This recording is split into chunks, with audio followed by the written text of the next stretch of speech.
Well, I know. That's because we're doing a special episode tonight because I do that kind of thing when I really want to game with Scotty. And here he is because he's never available on Mondays. Welcome, DM Scotty, creator of this game that I shall be running for him. Tonight we're playing an adventure that I recently ran at a convention, online convention called Crit, and it went very well. And if you're watching this, you know the players from that game. Thanks for encouraging me to bring it to the stream because you guys crushed it. And no pressure, you new guys. Hey, there's Chris in the YouTube chat, one of the coordinators of Crit. Thanks for coming through, dude. Now, before I go on about that some more, let's hear from our players about their characters, starting to my digital left with Pepper, and we'll go around clockwise. Right. I am playing a character called Stillwater Hale. They are a friar. Basically, they are a follower of the Sixfold Path, the goddess of chance and good fortune. They are clad basically in a weathered, worn cloak, and they carry a shepherd's hook, which is their primary weapon, and a dagger. But then they're also prone to sharing the little bags of sweets that his order makes. So that's Stillwater. He's the name being more of a title of his monastic life. So he's kind of the calm and easygoing type until, shit hits the fan. Thank you. I'm Cindy. I'm playing Sam Silk Entrick, a conjurer, an illusionist, the minds of others. Oh, those are my canvas, darling. I can make two birds in the sky smell bread that doesn't exist. Now you see it, now you don't. Con man? Me? No, absolutely not. Some folks just can't take a joke. I left that town of my own accord. Anyways. Well, then I guess that was for me. Anyway, now, yes, and I travel from town to town with my ass. Look. Whoa. So, I am Patty. I am her ass. My name is Block. I am a shapeshifter. I really don't like hanging out too much with humanity. I get along really well with Sam, and that's pretty much really it I care for. I spend a lot of time in animal form. I do know some magic. Basics, polymorph, those kind of things. What I basically do for Sam is when he gives his grand expeditions or sells off his tinctures or whatever he does, I like to spend time amongst the crowd as either a mosquito or a fly. And I like to relay a lot of the information that these people are talking about or displaying to Sam so that Sam can have a little bit heads up to the crowd. But most of the time I do follow him as his ass. I am the donkey. I like to spend a lot of time in donkey form. I do carry a staff. It's just kind of a whittled, well, when I'm carrying something, usually it's just strapped to my back. Just a whittled stick that is very important to me and has a lot of meaning, and that's me. Awesome. My name is Edward. I will be playing the elf known as Aloysius Q-Tender. That is how Aloysius is spelled. You're welcome. Aloysius is basically an ombudsman or an ombuds elf for a local movement to standardize and regulate magic use.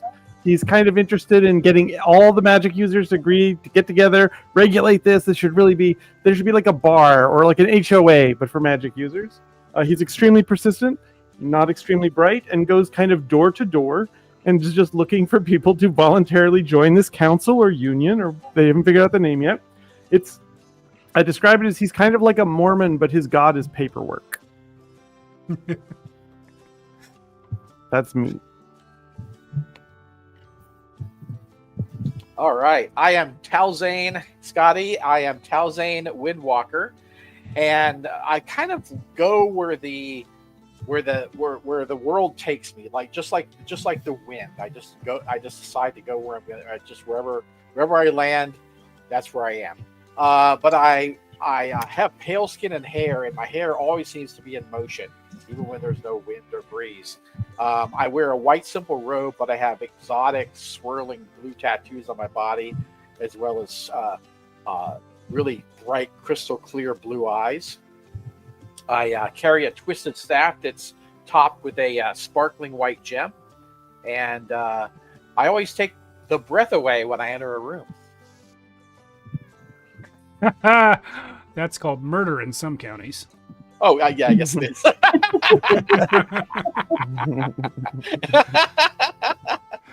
All right. So, the genesis of this particular adventure was just a memory of the first time I played EZD6 with Scotty back when it was called Slash Hack Boom.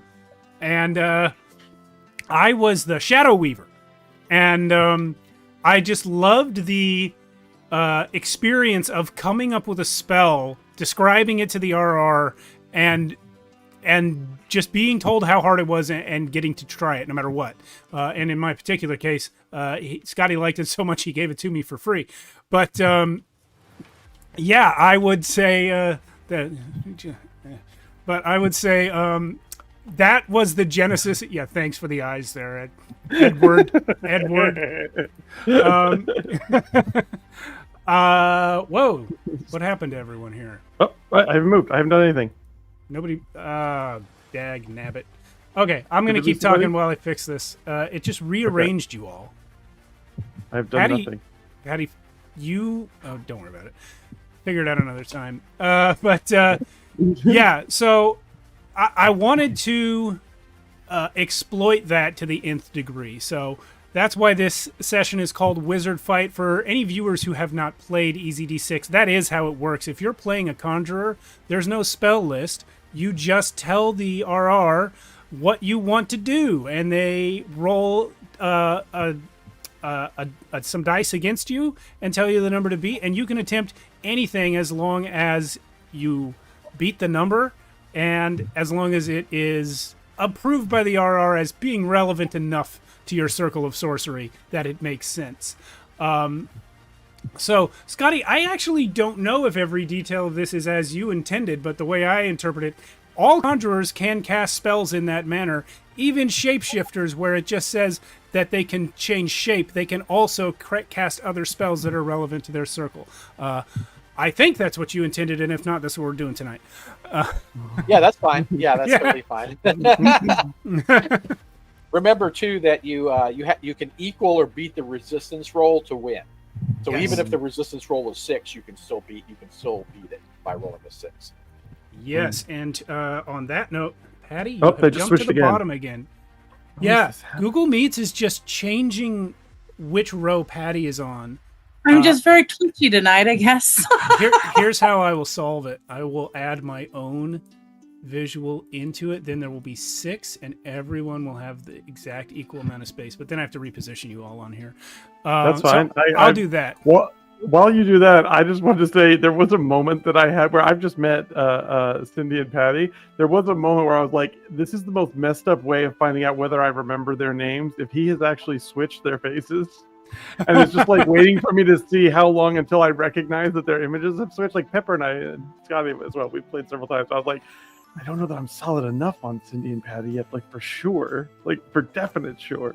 I feel like you guys played a Call of Cthulhu game at the first Archonia Fest together, I think, if I remember. We played a game together, but I don't remember which one. That was okay. Yeah, that was okay. No, that does. I do feel like you and I have done something together. I can't remember what it was though, but yes. But I think Cindy and I, this is the first time, right? I don't think we've played before. It's first time for us. Fantastic. Alrighty. Awesome. All right. So we're set here. I should just do this by default. This happened on another recent stream. You guys are in the Valley of Borestone. At the town of Borestone.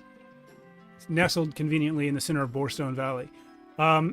There are a few smaller settlements, outlying farms in Borestone Valley, but primarily it is the town of Borestone. It's a population of about 3,000 people. Humans and dwarves are common. Elves and halflings a bit less common. Goblins, not traditionally members of the community, but if a civilized goblin were to pass through, it would not be unheard of. This is a merchant town straddling the river called the Blue Edelweiss. You guys are here, having been traveling companions for some time, because Stillwater, you got a letter from your nephew, Garrick Hale, who wrote to you of the grave peril that the town is in, saying that he heard of your adventures with a group of mages, and he hopes that it will not offend you to ask you to come help the community, because something weird is going on in the valley with some troublesome mages. So as we open our scene, you guys have arrived at Borestone, but not in the city. You guys are outside at one of these outlying farms, which Stillwater you have led your companions to, this being the pig and chicken farm of your nephew Garrick and his wife Maris. So Garrick comes out and says, "Ah, Stillwater! Welcome! Thank you so much for coming. I wasn't sure you'd received the letter." Ah, my nephew, it is good to see you, and these are my traveling companions. Your letter spoke of danger. I am sorry to hear of such things. Oh, yes, there is some danger. You know what? Something I want to clear up before we go any further. Stillwater, did you grow up in Borestone, or have you spent time living here? I was raised in the by the sisters of the Okay. Cinery, away from town. Yeah, Okay. but I've come back periodically over the years to visit my relations. Gotcha. Yeah. Thank you. So he says, yes, there is some danger. Please come in and let Maris feed you while we speak. You know, he's holding a chicken by the neck while he's talking to you. He gets you guys inside.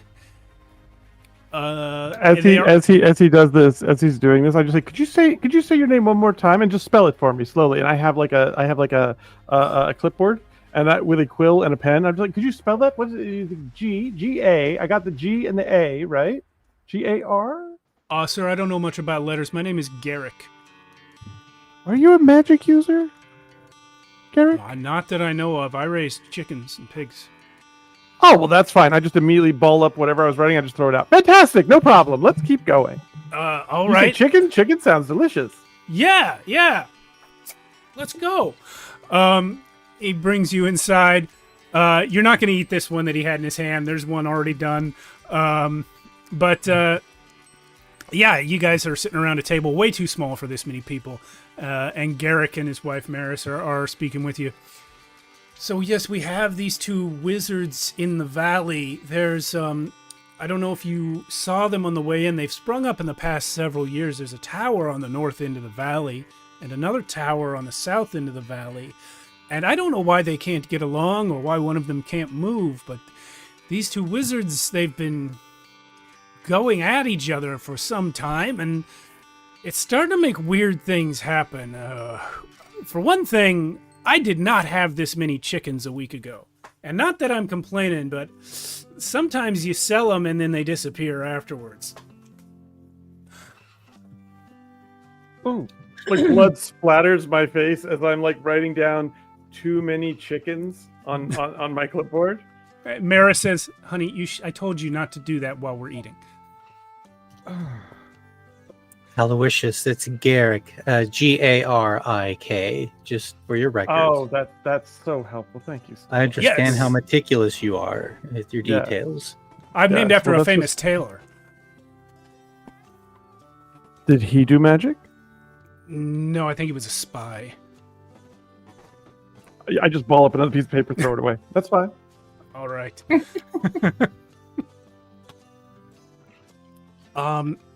So Sam, you mentioned that you also know someone in town, someone that you've sold something or other to? Yeah. Who is that person? Oh, I had thought of a name. What was it? I think Louis. Louis.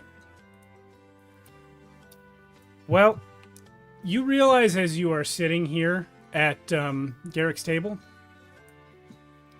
that Garrick looks a little familiar. And when you squint, you realize were Garrick to powder his hair a bit and maybe put some makeup under his eyes, he'd look pretty much exactly like Louis.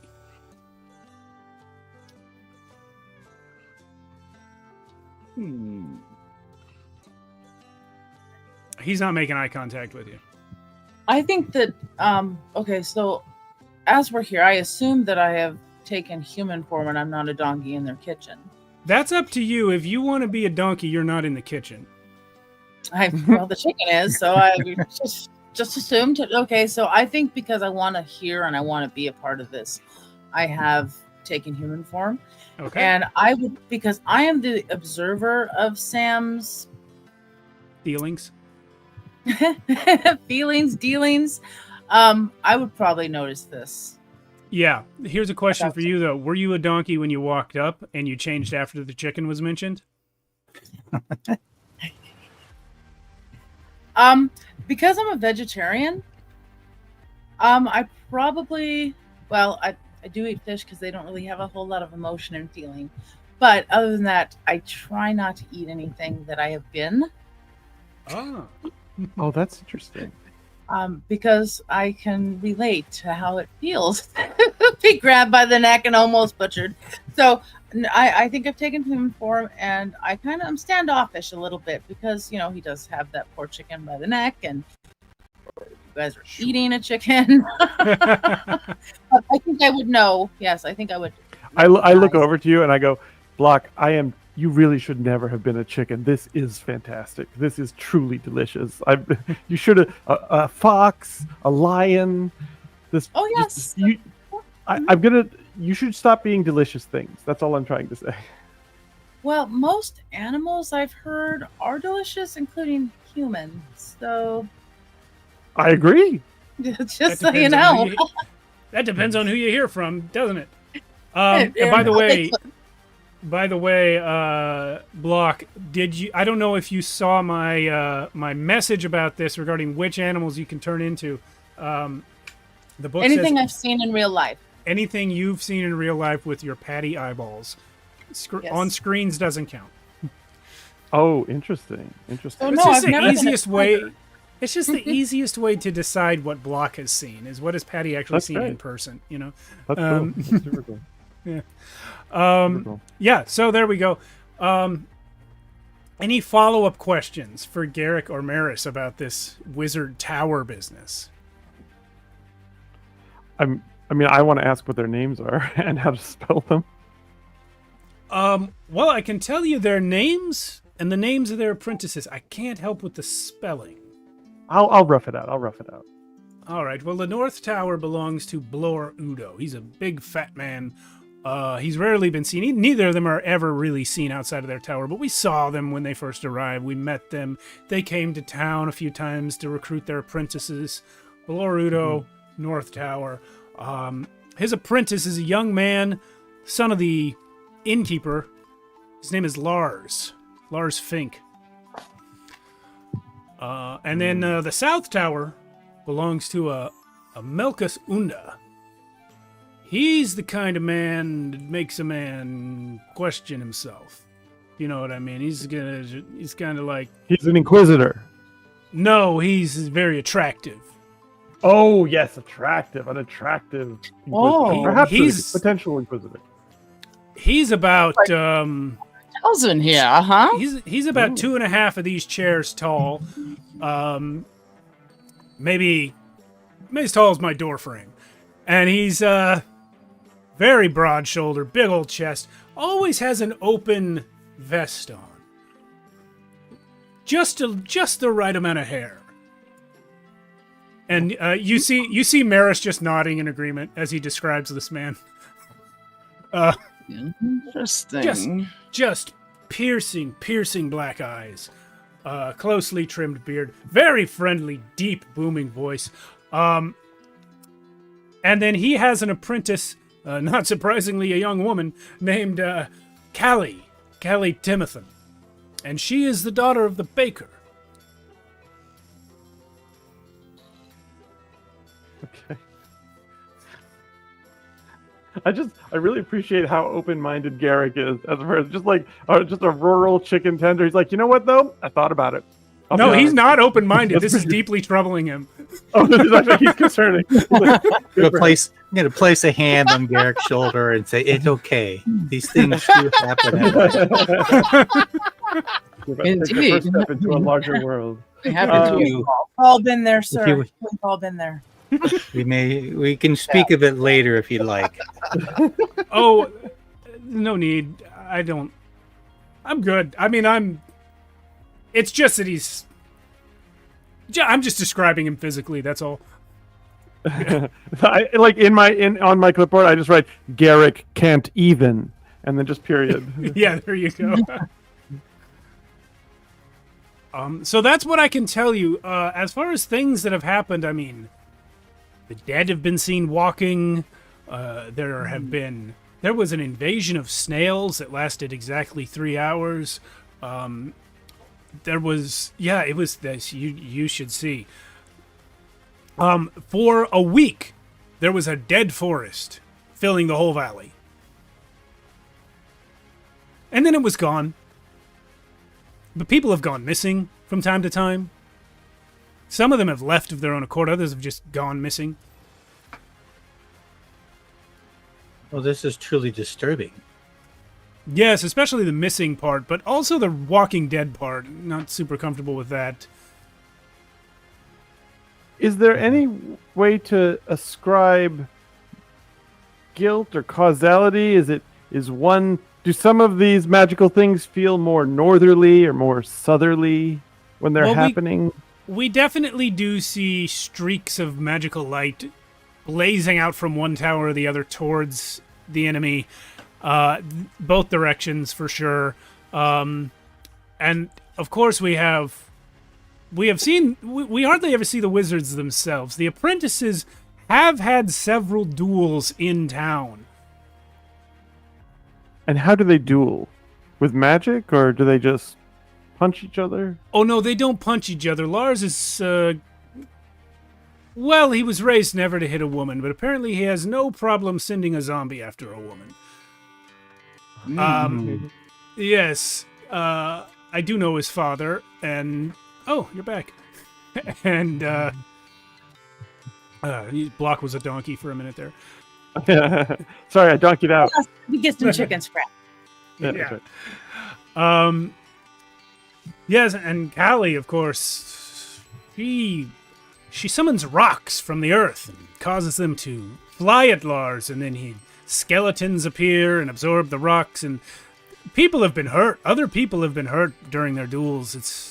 It's quite terrifying. The whole town is scared to do anything. We've sent several men to each tower. The people we send north report themselves unable to locate the tower and end up wandering back to town. The people we've sent south never returned. Does anybody know what the argument is about? No. I don't. You might ask Lars's parents or Callie's parents. Okay. That's the best place I can tell. They both live in the towers with their masters now, but they're from the town. Sounds like a good place to start. Mm-hmm. So see if Lars's dad wants to buy some chickens for the inn. He won't talk to me about chickens anymore. I'm not sure why. Oh, I suspect he had some of those disappearing chickens you mentioned. Well, I believe if we're assigning blame in any direction, and I wouldn't be the first to do it, but if we are assigning blame to chickens getting up from the dead after you've cut their heads off and walking around for days on end, perhaps blame the innkeeper whose son is a necromancer and not the humble chicken farmer who had more chickens than he thought he should. When you say this, the chicken falls directly out of my mouth onto my plate. Yes. Well.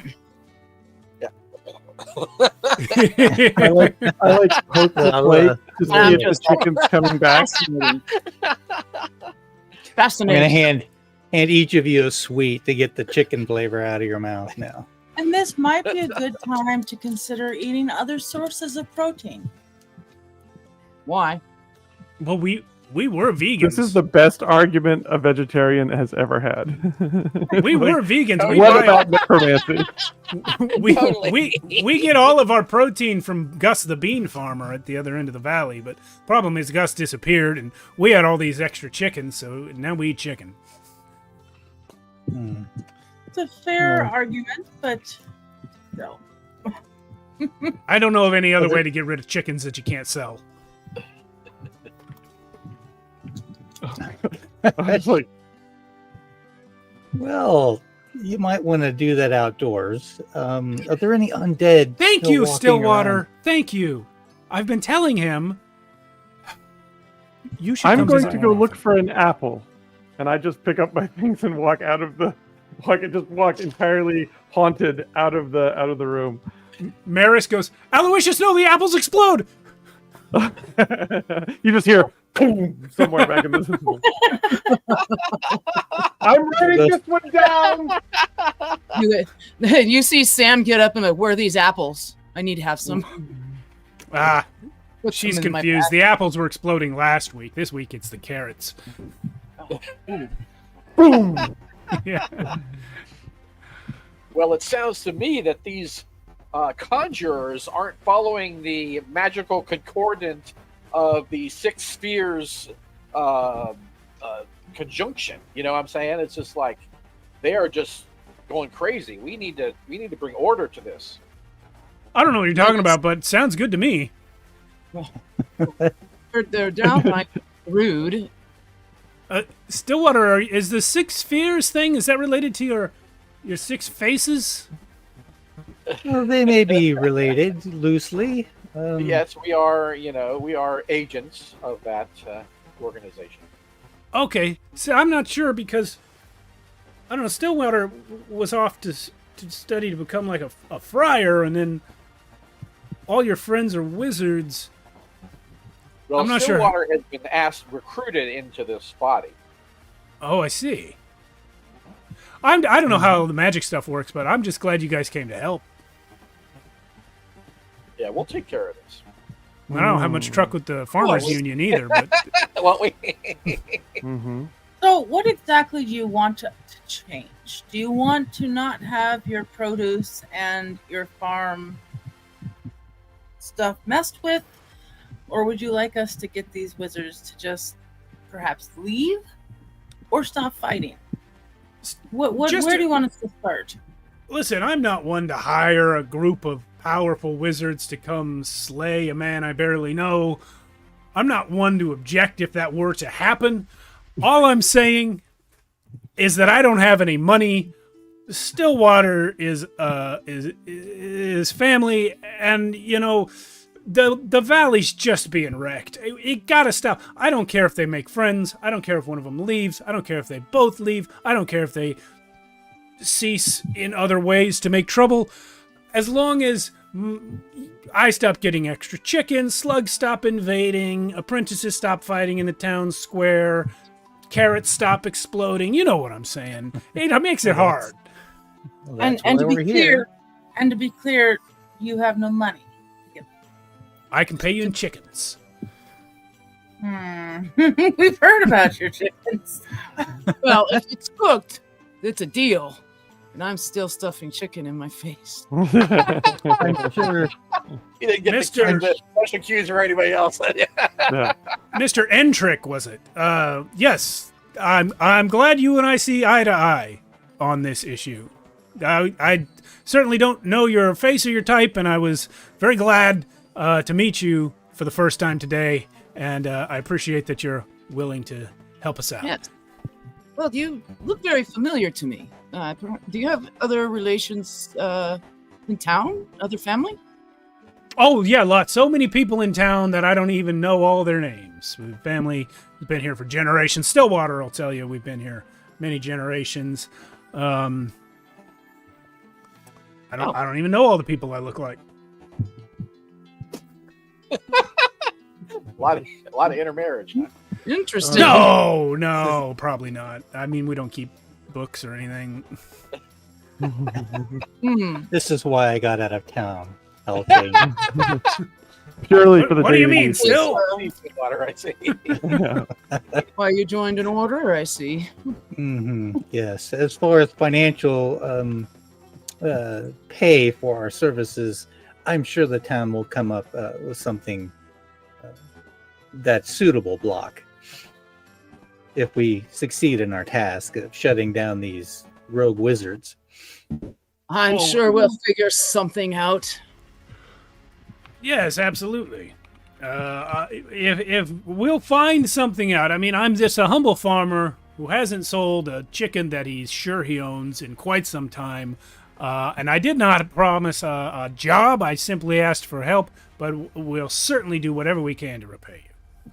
Now, it is curious that you have mentioned more than once that you are just a humble farmer. But I can swear that you are very familiar.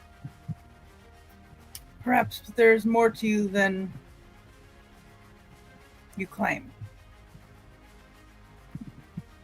Not unless there's more than one of me now. I mean, the chickens seem to have that problem, but I don't. I'm just saying, in one conversation, I don't mention I'm a shapeshifter more than once. You're a shapeshifter?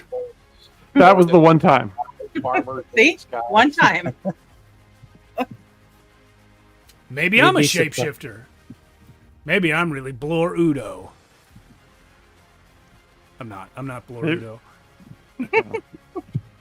That's very early for such a big twist. I'm not gonna lie.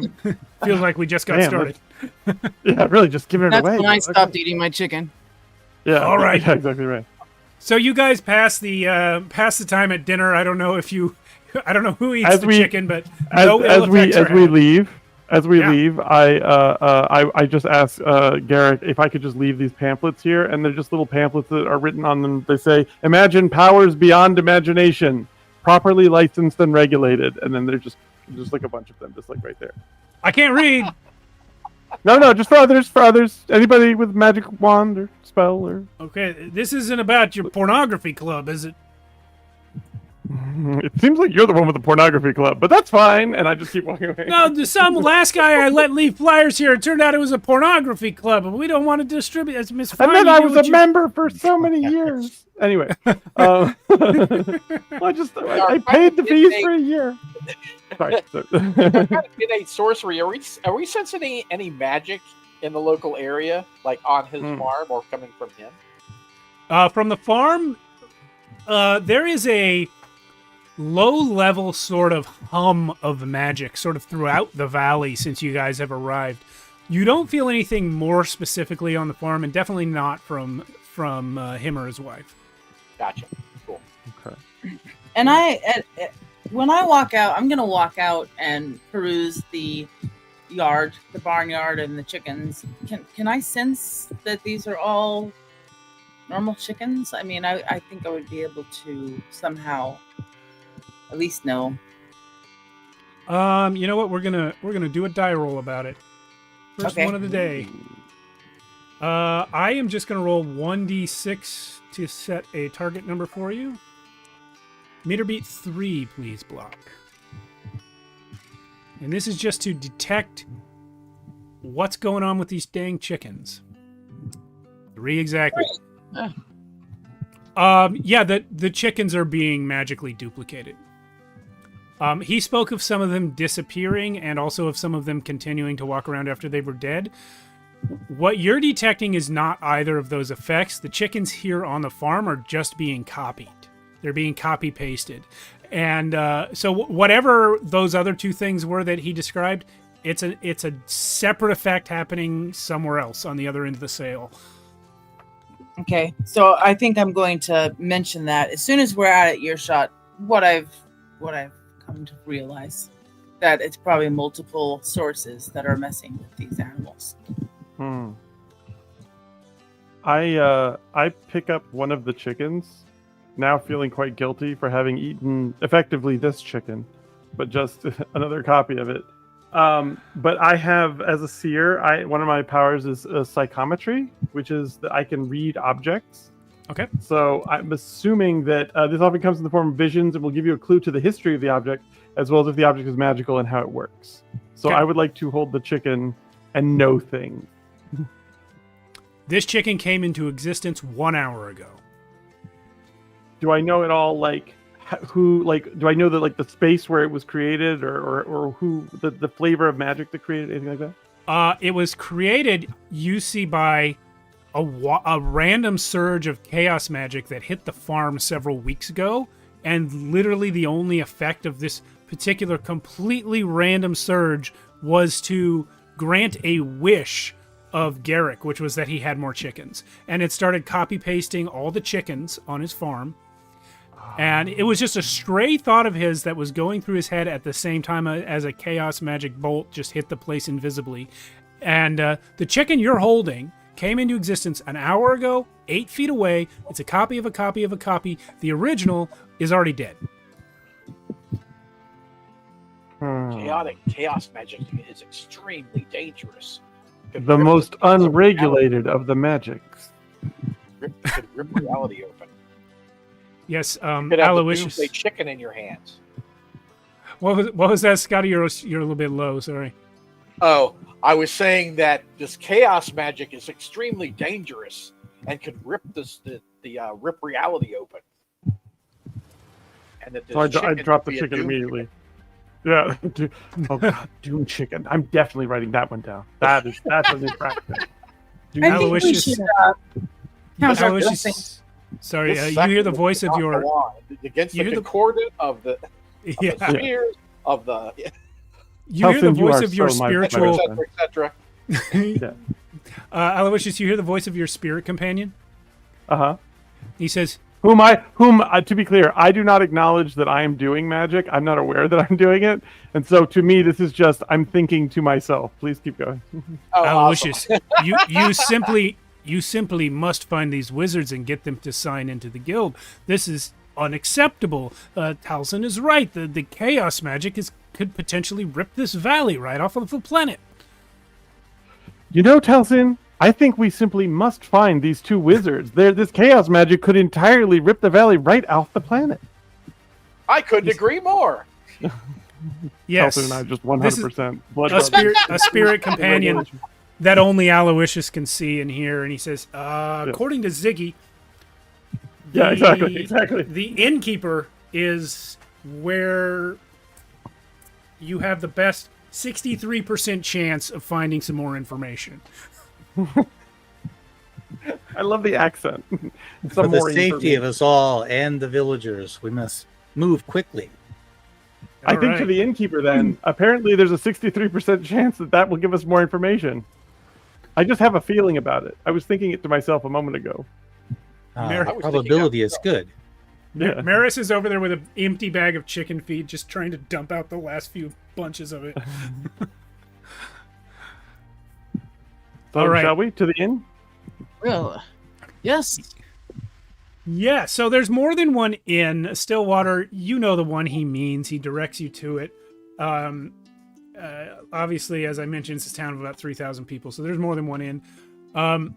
You find Elric Fink, the innkeeper and father of Lars. You come in and he sees the whole bunch of you. He says, "Welcome, welcome. Sit anywhere you like. I'll be with you in a moment." Is it Stillwater Hale? Ah, yes. Yes. I thought you that remember was you. me. Yes. I'm good friends with your nephew, cousin, uncle, brother, Garrick. Could be any and all of the above as far as I I was in a remember. club with him for about a year. Oh, you were in It's that pretty club limbless, too. Yeah. limbless tree around here, from what I understand. But yes, Limbless he is my tree. nephew. You sound My like those brother's people over son. in Stonebore Valley. We don't talk to them ever since the split a few generations ago. You should Well, probably welcome. reopen communications with them. No, they're all inbreeders. What brings you back to town, Stillwater? Well, it has come to our attention that there are 2 wizards in town causing trouble.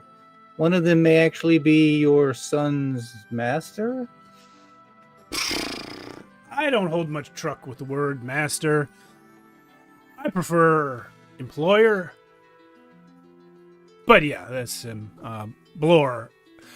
Blur came through, offered me a large sum of money in order to buy Lars's contract. Lars is my son. He wasn't working under contract. He was surprised to hear that such a thing existed and that other people would expect that I was paying him.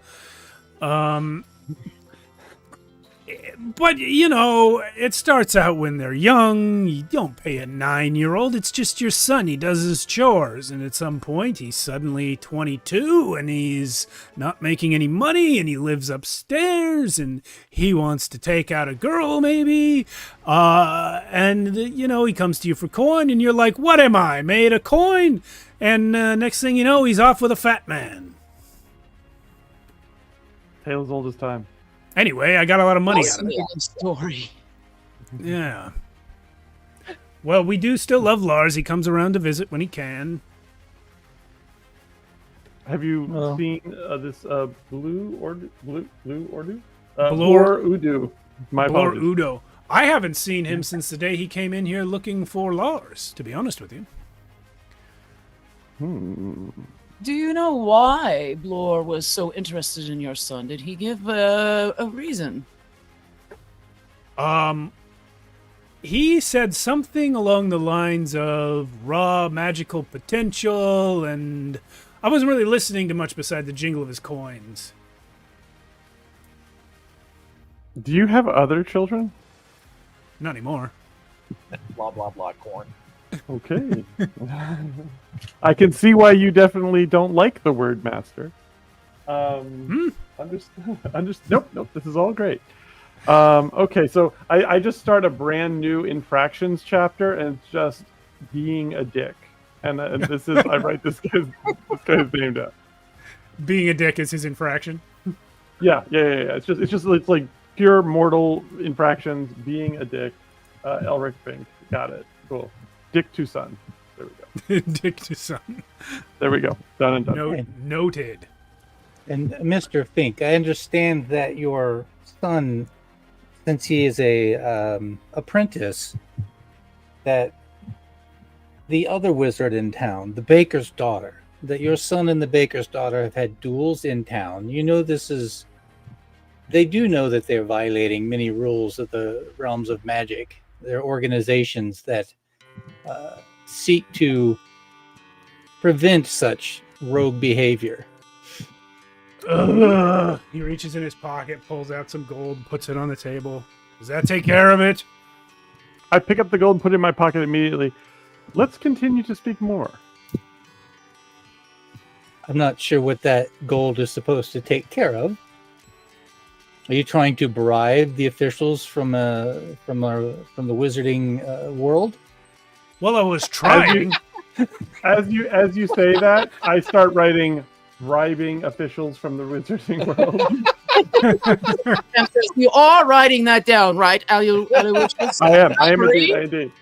I'm absolutely writing it down. I And didn't by the way, I know did there not was pick a, up the gold. I should be clear. I left the gold on the table, but I am writing it down. I didn't know there was a union for wizards. I know that every time the union for tavern keepers comes through, I punch them in the face and throw them on the street. So if that's anything like the union for wizards, I'm not in favor of it, but I'm probably not going to punch a wizard in the face because I like being human.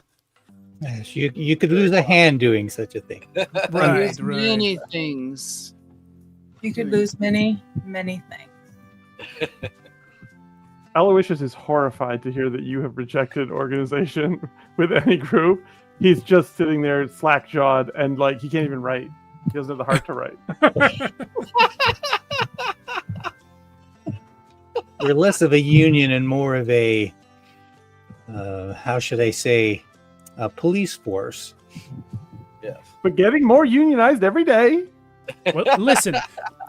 People say wizard duel, but if it's Lars and it's a young, attractive girl like Kali, I just think probably it was just a little flirtation that got out of hand. That's all I'm saying. Every time he came to me, it was like, Dad, how am I supposed to attract a wife if all I do is work for you for free? And I'm like, why are you so concerned about the ladies there, Lars? It's all he ever cared about. Getting married, moving out. Guess what? He ended up moving out with a fat man. How's this? You're saying that bringing things back from the dead is akin to courtship? I don't know what wizards do, man. This is a new one for me. I think that Meanwhile, as you're saying this, I'm like, I just write generally creepy under his list of infractions. Look, I'll tell Lars you were looking for him if he comes around, okay? I only see him when he chooses to come here. He's got a room upstairs. If there's anything you want to dig through, it'll be 3 silver. I'm sorry, we will not be paying you. And you will be letting us see your room. No, that's not how that's going to work. No, this is my room. This is my property. I know the unions are scary and powerful, but this is still my house. I'm going to whisper in Aloysius's ears. Oh, sorry, go ahead, tell Sane. What was that, Telsane? Sam, are you an illusionist? yes, I am. Interesting. Oh my goodness! Are those rats behind you? What? Are those rats behind him? Goodness, what would happen if that got out on the street? Okay. I'm going to have him roll a defense roll. Aloysius, maybe give him a piece of coin back from what you took from him. Yeah, exactly. I just like I go, well, the math sort of. I just take 1 out of the thing and hand it. He's busy looking at the illusory rats. I've rolled a 1. Actually, no, yeah, I don't want to distract from the rats. Keep going. I rolled keep a going. 1 on my resistance roll, so Sam, he's seeing rats. And yeah, he'll just hold his hand out while he's staring at the rats and take the coin without looking at the fact that it's the one he just gave you. And yeah, all right. I guess I got another problem to deal with. I'm gonna kill that boy. Yeah, like I guess you do. Multiplying chickens, from what I understand. What? Who told you that? My All right, nephew. so Oh, right. Yeah, sorry. And he's gonna grab the butcher cleaver off the counter and start Very chasing distracted. rats Let's. that aren't there. we really can, should call this place Butcherstone. This is just nothing but butcher knives out here. Everybody's solving every problem with butcher knives. We can take care of this rat problem for you if you put us up indefinitely in some of your rooms and feed us. Absolutely, I'd be happy to take care of your rat problem. We can use our magic. Oh, well, that'll be great. All your rats. It'll be easier to feed you if I do keep the rats, though. Then Or at I'll least- gather the rats for you.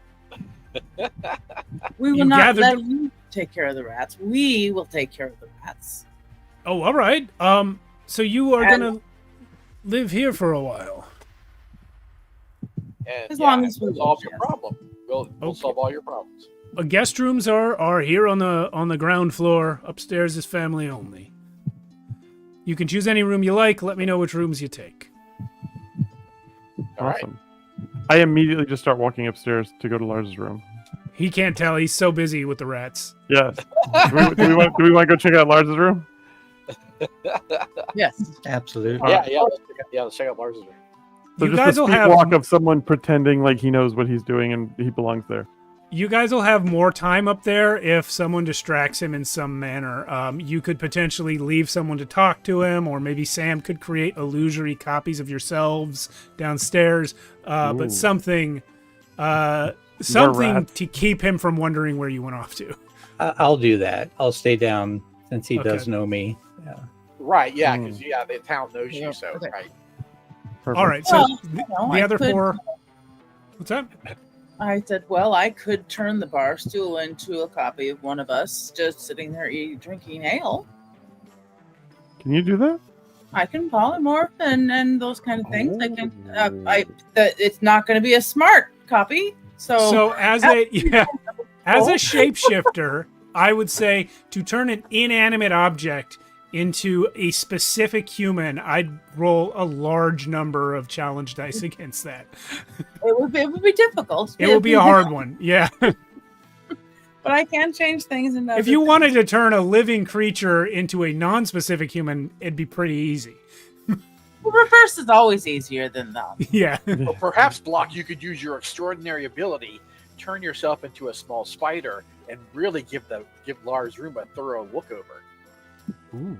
Well, that is what I was thinking, and then I don't have to stop at Lars's room. Oh, right. I like Good that. call. I like Yes, that. Block. So if you guys would like to take part in his ale and his free food that he is now going to be very hospitable and feed us, not rat, yeah, I need to use the loo, so I want to go because when I hold objects, I think thoughts about where they came from, and it comes directly from me. It's not magic. Okay. I like to go with you. So Yeah, who's yeah, going totally. up? Who's going I'm up? definitely going. I'm Okay. going to I'm going up too. Okay. Yeah. turn into a spider, and I'm going to ride along with Edward. Nice, excellent. All right. Also, So the I want three to of say you. that I will always have my mystic shield on. I'm sure which all the conjurers would agree. Yes. And I will reset it during scenes when we're not in combat. So I'll always have it on unless I lose it in combat. Copy that. Sam, are you going up? You know what? I'll go ahead and stay down with Stillwater. Okay. So the two of you can talk with Elric, and the other 3 are going upstairs. What you guys find upstairs, 2 bedrooms. It looks like it's constructed for more than 2, but only 2 of them are in use. There's actually 4 different doors. One of them, clearly the room of Elric and his wife, and the other one looks disused but has been lived in. So this is probably Lars's room. So for me, I think Lars. Do y'all agree, Lars? Start, yes. All right, All let's right. start. Yeah, into Lars's room then. Okay. Lars's room, dust covered, hasn't lived here in months, possibly longer. There are some books in here. There's a little shelf with like 3 or 4 books on it, and the pattern in the dust and the way the books are spaced out suggests there used to be more. Like he took some with him. There's a little cot, little nothing bed that he didn't even bother to take his blanket from, and bureau with a chest next to it. Does the chest have dust on it, Yeah. including So the lock? everything. Or what? I'm sorry. Everything in the No, room has on it. Nothing looks disturbed. Nothing Except looks for the books on recent. the shelf. Yeah, nothing looks recently disturbed. The dust on the shelves where the books were, there is dust everywhere. It's just thicker dust where there were never books, and a thinner layer of dust where there used to be books, but there hasn't been for a while. I see. Okay. I'm gonna just put my hand where the books used to be. Okay. Are you using your seer ability there? I am. Well, in my head, I'm just thinking about it, but yes. Gotcha. You're putting Got your it. hand where the books used to be. Uh-huh. This creature that definitely you've never seen before, he doesn't certainly show up every day and say something to you, Uh-huh. walks into your field of view and says, it looks like those were how to magic for babies. necromancy, and you. Huh. That's the strangest thought I've thought yet. What's that, Aloysius? There were how-to magic books here, I think. Magic for babies, necromancy, and you? Someone is a junior leaguer at doing very terrible things. Nothing more dangerous than that. Yeah, necromancy and you. I didn't even know that was still in print. One I thought that book had died a long time ago. more thing, Aloysius. It looks like the ambient magical field that we've been detecting since we got here. It's well, Ziggy says it's just way stronger in this room.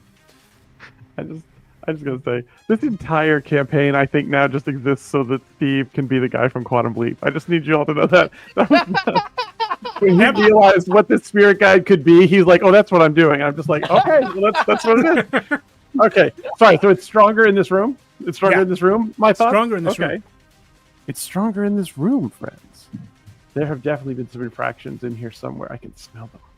Infractions. All right, so you've got the bed. The Aloysius has examined the shelf. You've got the bed. You've got the bureau and the chest. Do y'all want to check anything out? Well, the chest is interesting. Just because, it's closed and we don't know what's inside of it. Can I detect that there's any type of... I mean, I know I don't know much magic, but I could detect magic from this chest or anything in this room other than that there was magic and, Yeah, you can all easily, without any roll or any specified ability, easily detect that there's a very amateurish, childlike trap spell on this chest. Like someone who just figured out that magic exists did a spell once. And it's old, too. Like, Lars may have cast this spell when he was 10.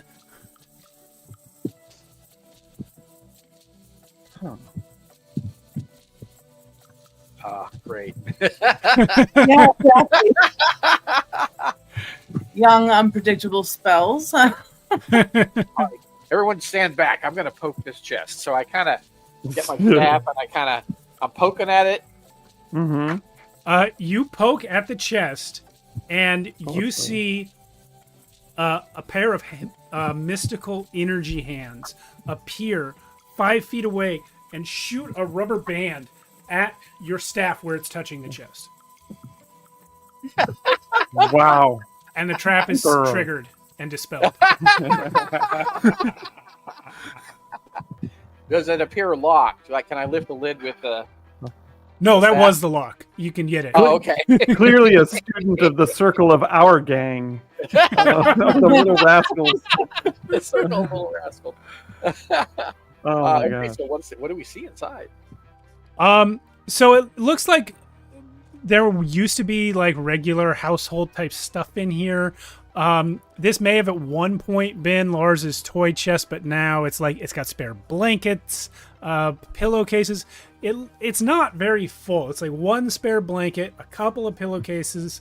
As you touch the blanket, you feel that there is something under it. Let's see what it is. Lifting up the blanket, Wait. I was going to say, what do you got? don't just touch it. Well, I'll move it with my staff. There you go. I was reaching my hands for it, just immediately, like, very embarrassed, like, pulled my hands back. That's standing. Of course. Yes. Might be a rubber band. You move it with your staff. You move the blanket over. And you see a small wooden horse carved by hand, like a little toy horse about this big, just a couple inches. Are we detecting magic from it?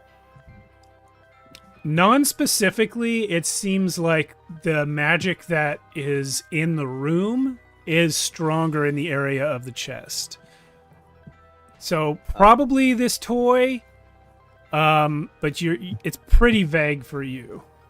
not to beat a wood horse, but I feel like maybe one more time is appropriate. I'll touch the horse. Aloysius? Yeah, I'll touch the horse.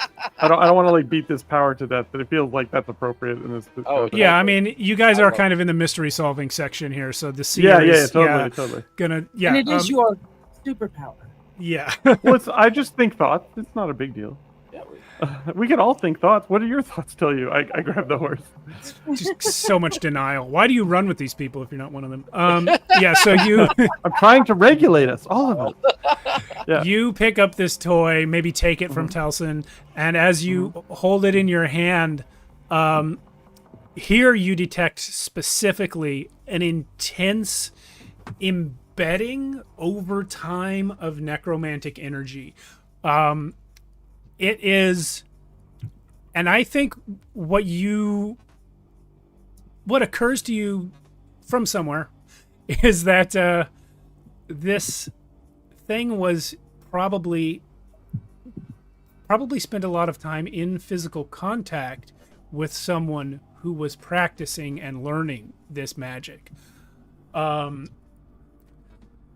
But then there is something else. The longer you stare at this wooden horse, the more it appears to be not a horse, but a pig. And it takes you a few blinks and head shakes to realize you're seeing through an illusion. This is a wooden pig, and it does have this necromancy baked into it by accident. But there is also some sort of illusion magic sort of piled on top as an afterthought. It's a wooden pig, like an actual animal pig. Yeah, it's a wooden toy pig illusioned to look like a wooden toy Like a horse. wooden toy horse. Yeah. Are there any? I'm feeling over it. Are there? And I'm also intensely grossed out by this because necromancy is the ultimate rule-breaking magic, like second only to chaos magic, which is just has no respect for any kind of law. They have their I'm own feeling- union fighting against that stereotype, but go on. We're in talks with them. I'm feeling the surface of the horse to see if there's any or the pig really. I'm feeling it to see if there's any engravings of a name or initials, or often something like that, like carved identifying marks. It just has LF Lars Fink on it. Can I remember what it was like when he carved it that moment? When I press into the carving? I think there's too much obscuring magical energy on the object Valid. to All get right. specifics like that. He's definitely dawdling with the dead things, friends. Amateurs. And Amateurs. I want to let go of the thing. Like I'm like, somebody please take. I don't. Oh God, this is gross. I don't like it. I don't like it. I don't like it. And I just. I'll Like, take it I out. Oh wait, I Did they can't. know? Would you get yeah. the chickens were coming back to life? Say Right. that again, Block. The chickens were coming back to life, correct? Yes. And disappearing and coming back to life and all these other things. Was Well, they were Lars- also copying. That was different. there was So keep copy, going. but then they Yes. were. Also Okay. coming back to life. No, it was awful and utterly unlicensed. So was Lars around during that time, maybe visiting or assisting his father in some way? Oh, we should have. That's such a good point, Mark. That's such a good point. You don't have that information. No, we don't. But that's such a We don't. maybe. Those questions that we could possibly ask. Maybe the dollop of chaos magic that we sensed was not such a dollop of randomness after all. Maybe it came from something. That's really good.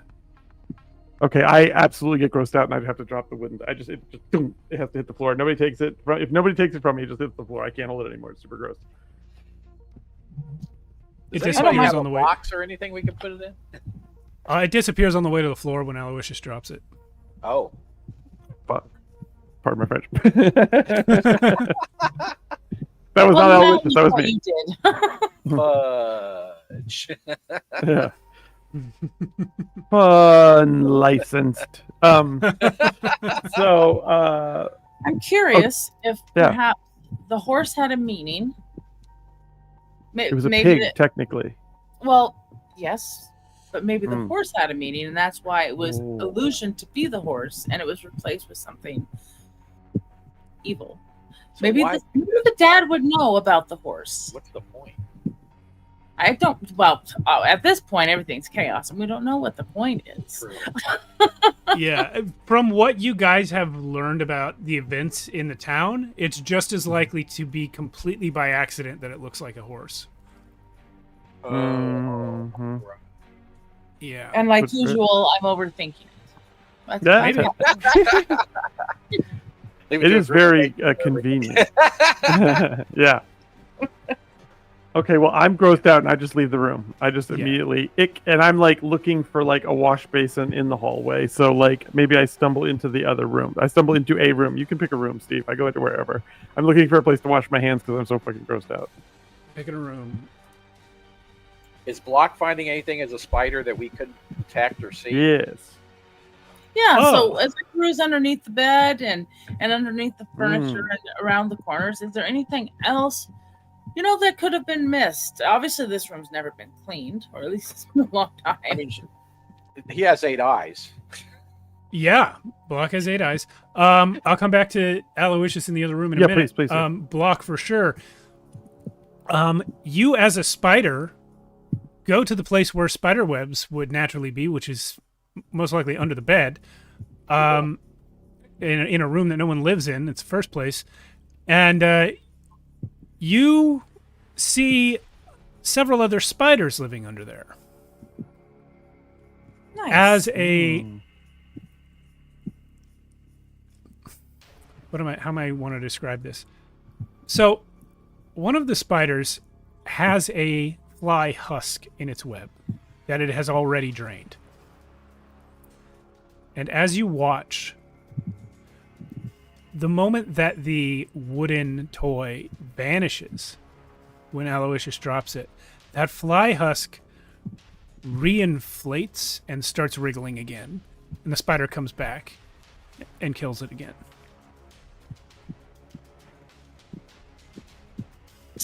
Interesting. Sweet dreams.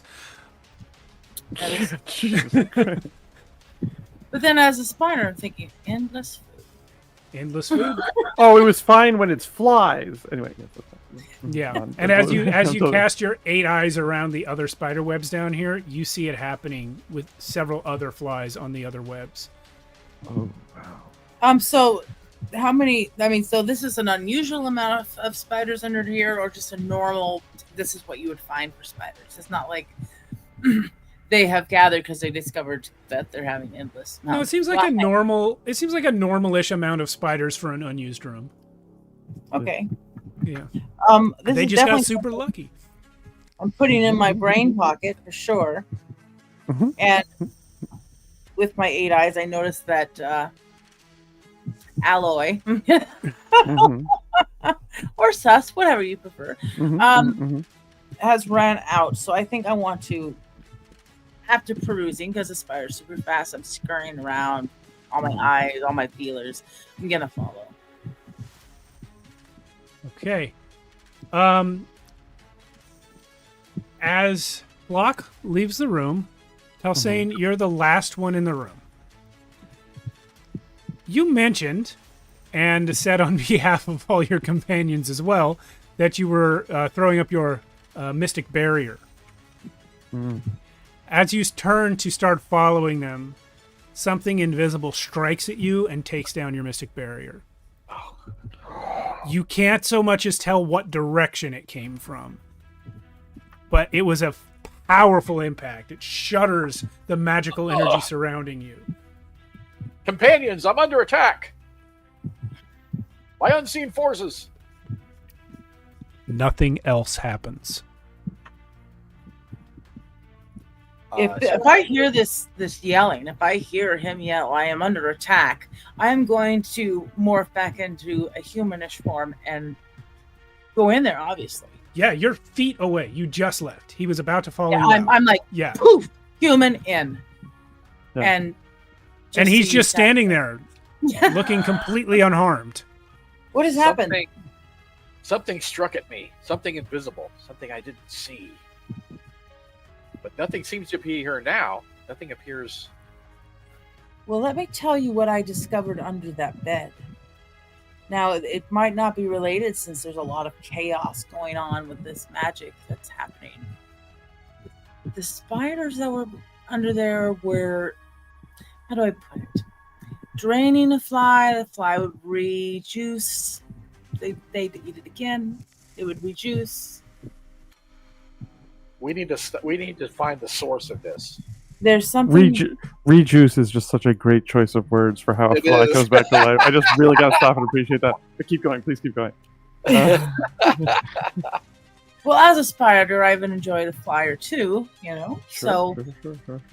They just got plump, and then the spiders would, and it's like the spiders just it's normal, but something's wrong for sure.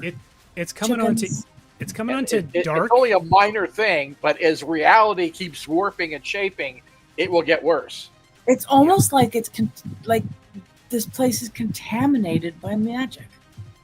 And right as you say that, you can hear me somewhere on the floor going, I'm just like desperately looking for a place to wash my hands. Block, I was looking for a word for that, but it feels like, or a concept, but it feels like someone has put itching powder on me, on my skin, and I can't get it off. Like this magic contamination. I can feel it. As you guys are standing in this room, out the window, you can see that it has become dark while you've been talking. And then the sky lights up purple. And you see, you're not really looking at the window, but you see the shadows in the room as they move like this, as though the source of the light is moving across the sky. And then you hear a loud explosion from elsewhere in the valley. We have got to move. We have to figure out, well, I guess this could quickly unravel. Yes, it's not safe. Whatever's happening does not seem safe, as minor as those flies were. You know how it can amplify. And as it contaminates, imagine what that could do. Because it doesn't seem intentional. Yeah. And necromancy that's not intentional is like an infection. I want to cut back down to Stillwater and Sam downstairs. You guys have been talking to Elric this whole time. The purple light that Talsan and Block saw upstairs, and Aloysius probably didn't notice because he's so freaked out right now. But you guys also witnessed it, and Elric turns towards the front windows as it happens and goes, "Oh no, they're at it again. The wizards, they're shooting something at each other. They do this every night." And he goes and he slams open the door and looks out. I swear. I was going to ask. Sorry. What? I was going to ask if I had noticed that purple light and rush outside to see what it was. Yep. So that was You do, in fact, see what it is because there's more than one. And only the first one is purple. There's multiple colors of this magical energy arcing from far to the south, over the town, across to the north end of the valley. And you see they're not all of these streaks are headed the same direction. The tower at the other end of the valley, you can't see either tower from in town. There's obstructions, but it's almost as though the person on the south end of the valley doesn't know where to aim, shooting the wrong places. And you hear all these explosions, and some of the missiles actually turn completely to the side and fly off into space. And others are just hitting. They're all headed vaguely north, but they're not hitting the right places.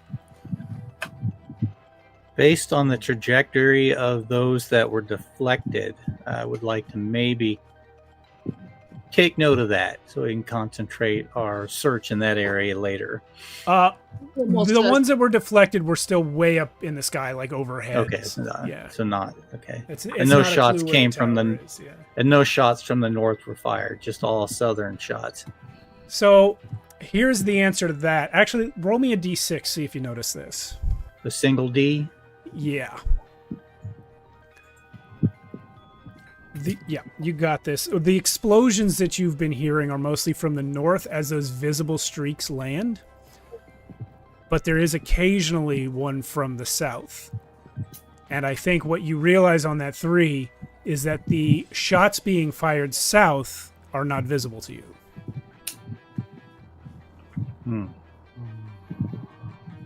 Well, if only I could see such things. Anybody? I ran out after Stillwater. Yeah. I guess I could pray for it, like by the gods of chance and the fortuitous roll of these dice, may I give me the eyes to see, grant me the do you want to do that? try and do a quick prayer to see if I can see beyond the veil, so to speak. Sam, you're an illusionist. You're coming outside right now. Are you also trying to... I'll say that you already have all the information that Stillwater has just gotten. If you guys came out at around the same time. Are you also trying to see what is unseen out here? Yeah, definitely. Okay, with you attempting it and Stillwater praying about it, I am only going to roll 2 dice against Stillwater on this prayer. So, meter beat 3, Stillwater. Am I rolling 2D as well? You can choose how many to roll. Hold on, I read this the other day. Scotty, help me out. It works just like magic, basically, right? Yeah. Generally, what I do for like a low effect, I'll roll like 3d6. I would do that a low danger or low effect. So I'd roll 3d6 and then. I would have rolled 3, but for the help from Sam, I took one off. So what you do, Stillwater, is choose a number of dice to roll in order to try and get your god's attention. I think I'll go ahead and roll 3 at this time. Okay. Ooh. I get it done. Nice. Well done. That third die did it. Yeah. Oh, man, hold on. It's not showing up on the stream yet, probably because I don't have that in front. There we go. There you go. Nice. Yeah, so I think it is Sam's assistance trying to pierce the veil himself that you reach out to your god. Which of these 6 faces would this be? Responsibility, I think, is the face that you hear back from as you pray to the 6-faced god. And the responsibility that you have towards your nephew and towards this community as you're trying to decipher this danger that is striking the town, and you pierce through the veil, as you put it, with your eyes, and you see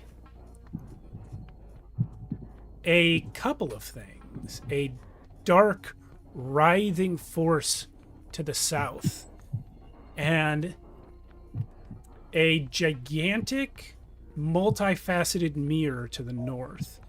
And you can still see the normal things that you see with your natural eyes, such as the streaks flying from south to north in many colors, but you can also see twice as many blasts of invisible light flying from the north to the south, out of this mountain of mirror facets towards this black, writhing chaos to the south. And I think what you are seeing is that there is something ancient and wrong to the south, and something clearly illusory and confounding to the north, and they are doing battle. Am I seeing the same thing? Yes, I think you both see it together. You probably perceive it in different ways, given your different abilities, but you both get that same information. I don't Sam, know about you, Stillwater. Oh. Perhaps we'll have the same thought. Yeah, you see that, right? There's some sort of distortion, some sort of like a faceted gem hanging in the sky to the north. Yes. And something terrible to the south. Very, very, very terrible. I think if we were to approach one of these wizards, it would not be the one to the south. That could be the most dangerous route. we should probably seek the northern tower. We must consult with the others. Yes, Aloysius may have his own thoughts on this matter. I think so. Yeah, speaking I'm of just, like, Aloysius, I rolled earlier to see what room you went into. You went into the parents' room. Okay, do they have a water basin? No. What they have is a corpse. Like it just literally like it goes. I'm just like at first I don't notice because I'm just looking, and then like where is the corpse? It is on what, by the decor of the room, is clearly the wife's side of the bed. Okay, so I don't notice it right away. I go into the room looking for water, and then I turn around and it's right there on the body. Yeah, you guys even when you came upstairs glanced into this room and you didn't notice it right away. And now that you do see it, you realize it is a random activation of your seer ability. There isn't actually a corpse here. This is a vision. The woman who should be here is dead, and nobody knows it. Oh, this is going to be so hard to explain without a water basin. The corpse vanishes, and that's where we're going to take our break. Oh, and I'm just like, a water bucket, and that's it. Yeah. All right, guys. Thank you so much for that first half. For our viewers, we're going to take a 10-minute break and come back and see how the rest of this goes. Yeah, thanks for watching.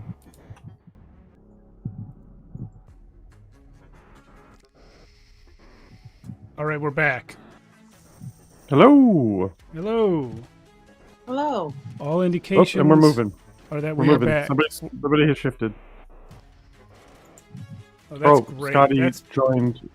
Oh, Scotty dropped and rejoined? I guess. That's what it looks like. Okay. I am gonna... Oh, you know what? This is not a problem at all. Scotty was the last one pinned anyway. Nice. Uh-oh.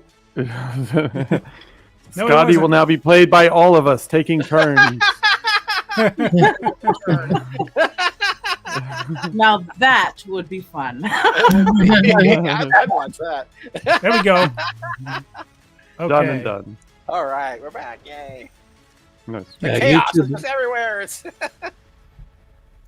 All right. Well, we should theoretically be live. Is anyone on Twitch watching right now? Can Chris hear me? YouTube looks good. Okay, great. thinking- Can our faces on there? Yeah. Great. All right. Great. All right. Well, we'll continue. Break over. Sorry for the delay. That was a very weird tech issue, and we found out during the break that it was happening at the beginning as well, so we didn't want to risk it. But now we're back. When last we left off, a couple things that happened. Scotty, I feel like I've said your character's name 3 different ways. Is it Talsane? Or Talsane? Yeah, it's Talsane. Okay, Talsane. All right, so you got hit by a mysterious force that brought down your shield and did no further damage. Stillwater and Sam saw a vision of what the 2 mystical forces at combat were looking like in the beyond. And Aloysius saw a vision of a dead body of a woman who nobody knows is dead. And also the absolute atrocious lack of water facilities in this inn. That as well. I saw both of those things. To be fair, it's medieval, and you went from one bedroom to another bedroom.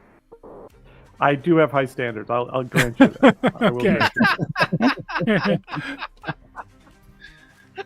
Also, I believe what you're attempting to wash off of your hands is necromancy? It's classically called the ick. The ick, okay. It's just the general ick. Okay, Yeah. so I believe Block and Towson were still in Lars's bedroom when they saw this purple light. Stillwater and Sam out front. I think from Lars's bedroom window, you can look out and see Stillwater and Sam. Patty, you're muted. Sorry. So yes, There we I'm go. definitely going to go to the window since I've seen these lights and want to look out. See if I can get a clearer view, higher view.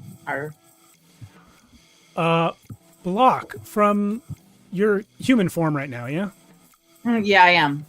As soon as Taliesin screamed, I hurried back as a human. Right. So looking out the window, you see across the street from the inn is what looks like a merchant shop of some sort. It's closed because it's nighttime. But next to that merchant shop, you can see what must be an outhouse in the alley next to the merchant shop. And the door on it shudders as if something inside has just hit it. Hit it from the inside. Yeah.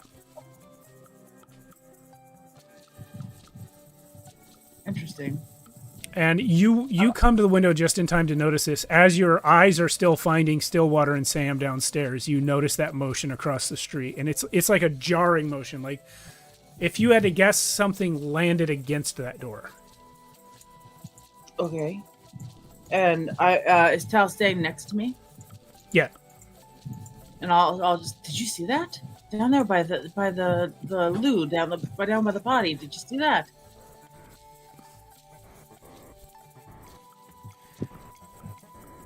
You can have seen it if you were already looking out the window. That's you, Scotty. Did you see it? Oh, sorry. No, I didn't. Okay. Well, you look like you were even okay. So I'm like, did I say it right? I was deep in thought. Okay. Deep in You're thought. still crawling with itchy yuckies. Yeah, but down there by the outhouse, something looked like it, invisible. It hit the door. We should check it out. Yeah, I it think looks all like these things are distractions. We need to go to the source. it looks like Block that what hit it, maybe not invisible, but was inside on the other side of the door, so you can't see it. You can point out to Taliesin now that the door is open a little bit, like something's holding it open a little bit. Okay. So do you see that down there where it looks like it's being held open just a tiny bit? Oh yeah. I mean, it's not unusual for somebody to be using that lewd, but I swear it looked like something just jarred up against it when all those lights were happening. Maybe they needed air. Yeah. We should go down and check it out, though. Just maybe there's something going on down there. Maybe it was a Other really than bad... what should be going on down there.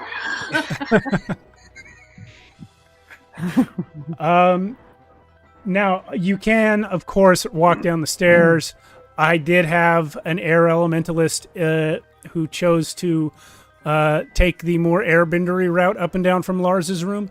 But you let me know what you want to do. I will say, I want to essentially fly down from the window. Yeah, that's no problem for And you. I can easily do that as well. And it's nighttime, so I think I'll take the form of a bat quickly. Oh, cool! Yeah. Great. That way I Great. can also be, invisible if necessary. So what In this the means is Aloysius is now alone in the inn with the corpse ghost. Yes. Mm-hmm. Mm-hmm. Yeah. All right. I was hoping this would That's happen. correct. That's No, so correct. you guys That is- get that is down there. correct. And are you heading to the outhouse now? Yes, I am. Yes. Yeah. Okay, great. What you find there is a young woman unconscious, has collapsed against the inside door. Oh. She was clearly standing up and then collapsed against the door. Was it the chicken? Probably not.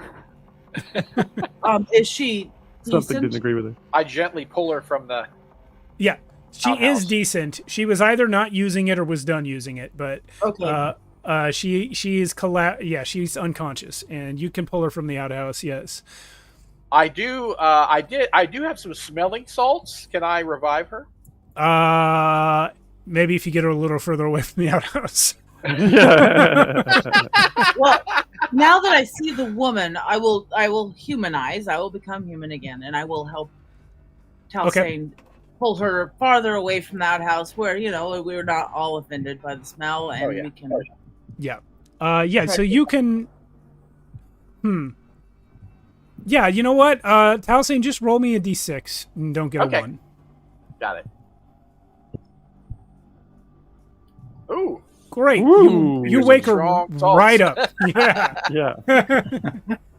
You wake her right up, and yeah, she's about 19 years old, dark hair. She wakes up in like a bolt upright sort of motion, looks around at all you guys with wild eyes, and throws up her hand. And you all know that a spell is about to be cast. Oh. Oh gosh. Block and Talsane specifically, it's at you. So she is rolling 2d6. It's going to be 4 to each of you. Please roll a magical defense.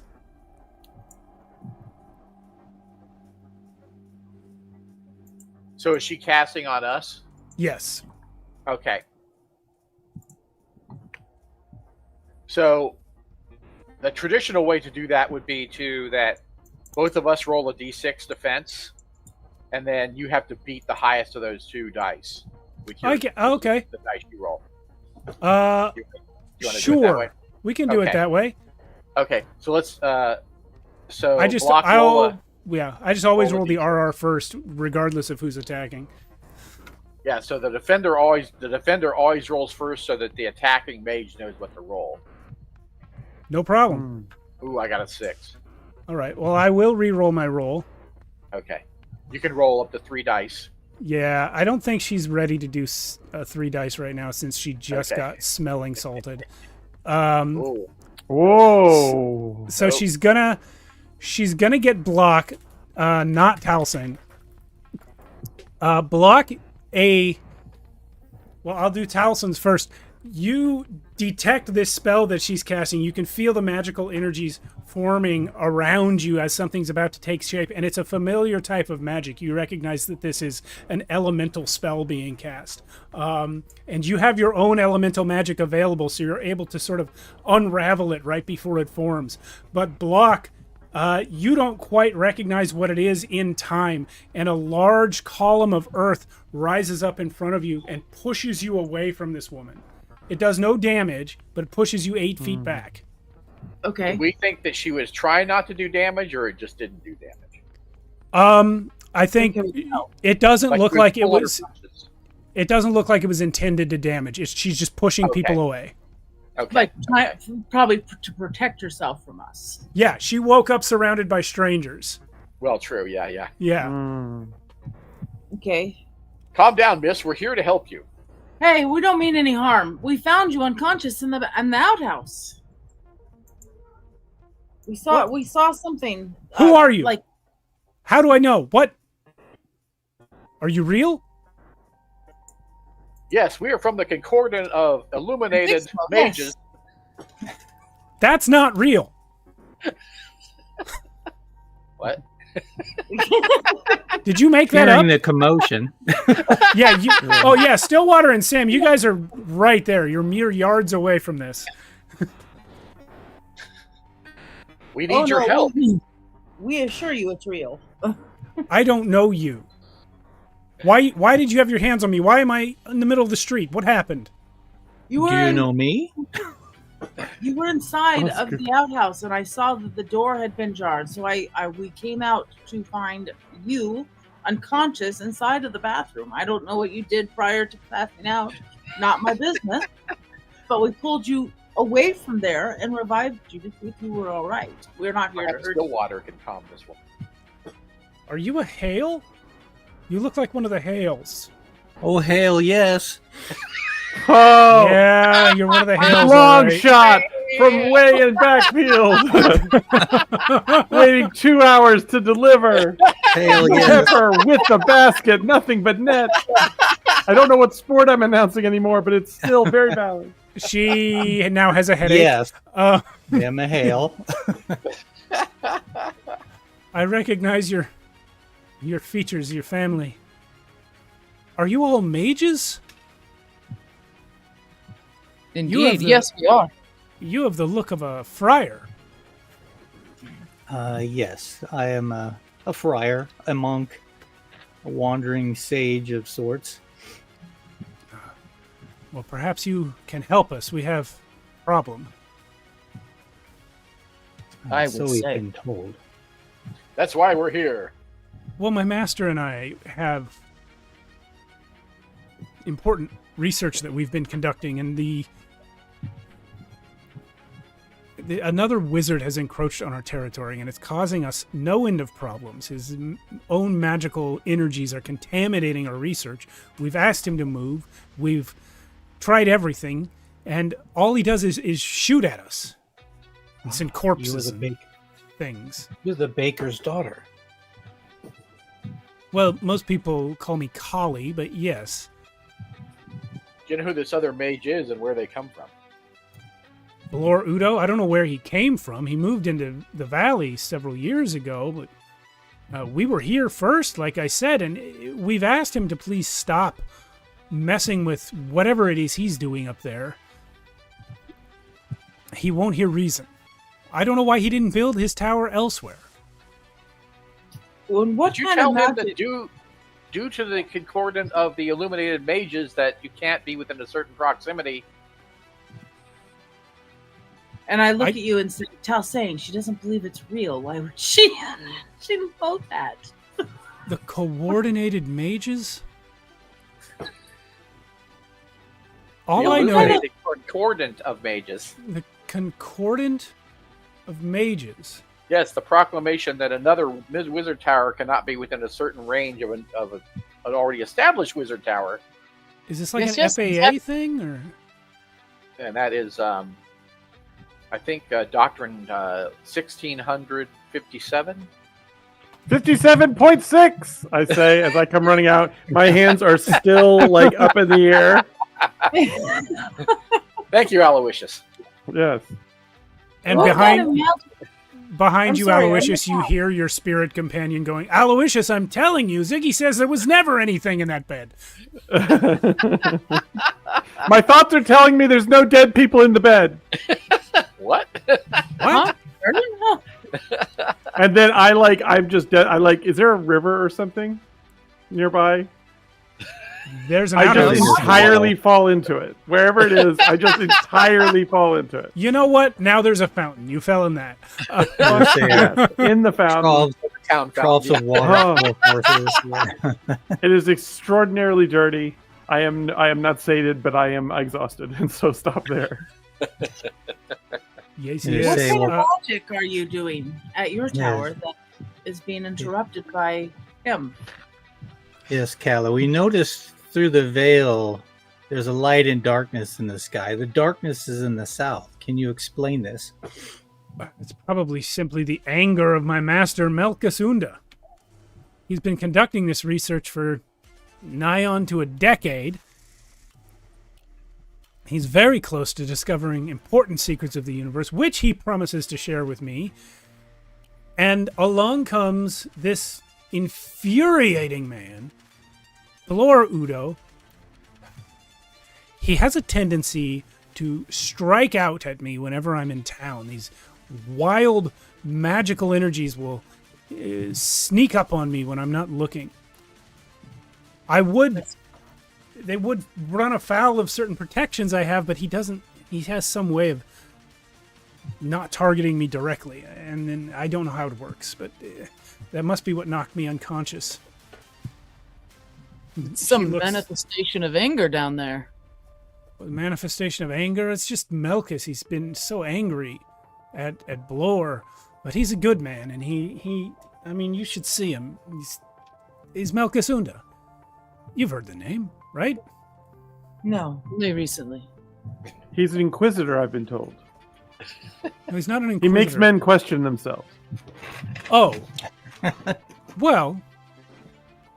Yeah. I guess he would, if anyone would. That's so good. Just the, well, wrong. yeah. We should go meet this this wizard instead. Well, maybe you all would be willing to help us get rid of Blur. Well, I don't know about get rid of the. Well, Need to know all the facts. How about we have a short huddle? I was going to say, what did you discover in the room upstairs? We have yet to hear your report. Well, there seems to be some type of I don't know how to describe it. A contamination of necromancy. As a spider, I witnessed flies rejuicing and filling up plump as can be, and the spiders eating them, and then poof, they've reanimated. Something as simple as a fly in a spider web. It's faint. It's just tainted, and something happened to Talsane just before the lights. I don't know what's going on with Mr. Alloy, but this is what, from my perspective, There was also not a body in the bed, Not a body. but there should have been because I believe she is already dead. Who is she? Would I know that, Steve? Do I know? I think instinctively from your vision, you know that it was Elric's wife and Lars's mother. It's the necromancer's mother. Oh, that's not good. Well, then maybe she's not dead anymore. I think the word necromancer carries out of your huddle to Kali. And she says, "What about Lars's mom? What?" I don't know. We don't. She's not here. We don't know anything about. Well, where is she? We don't She's know. dead and not here. She ran off. Not when she was dead. No, she ran off weeks ago. That could be true. Ran off, eh? Why? Do we think that she's holding back or not telling us the whole truth? Well, Do you have any inclinations or aspects that would help you determine that? I do. No. Well, I definitely. You do. What do you have? I have the con man. Okay. If you want to roll to see if you can read lies on her face or holding back of information, you can do so with a boon. This spell is called Game Recognizes Game. Yeah.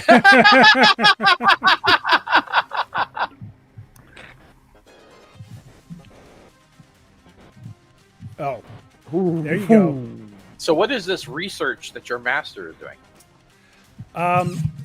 Talson, I don't know if you are knowing this as well, but Sam, you definitely know it. She is not telling you everything about the running away of Lars's mother. To your question, Talson, she says he is trying to find out. He's onto the trail of an incredibly powerful source of magic, one that would ease human suffering the world over. Something that would make the common man on the street as powerful as the greatest conjurer today. He has been on the verge of breaking through for some time, but it requires delicate concentration and the precise balancing of energies to see into the other realms and find this lost form of magic. And it's constantly being interfered with by these stray energies from Blur's magical blunderings to the north. Sam, do you buy that? How much of that are you buying? Not one word of it, Sam. We do have an option. I have a scroll that can work very well in this situation. Ooh, okay. oh, Okay, so I kind of prepare this. I kind of turn my back to her, right, and I kind of prepare the scroll to be ready, and then I turn and I want to cast the scroll on her. It's Applausum's Hypnotize.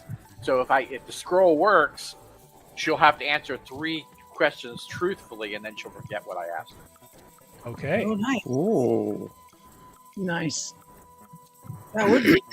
So And roll she gets a her- resistance roll? Yeah, roll her resistance first. Hold on, let me look her up.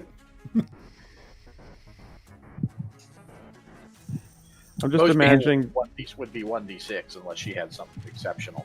I'm checking to see if I gave her something exceptional. I did not.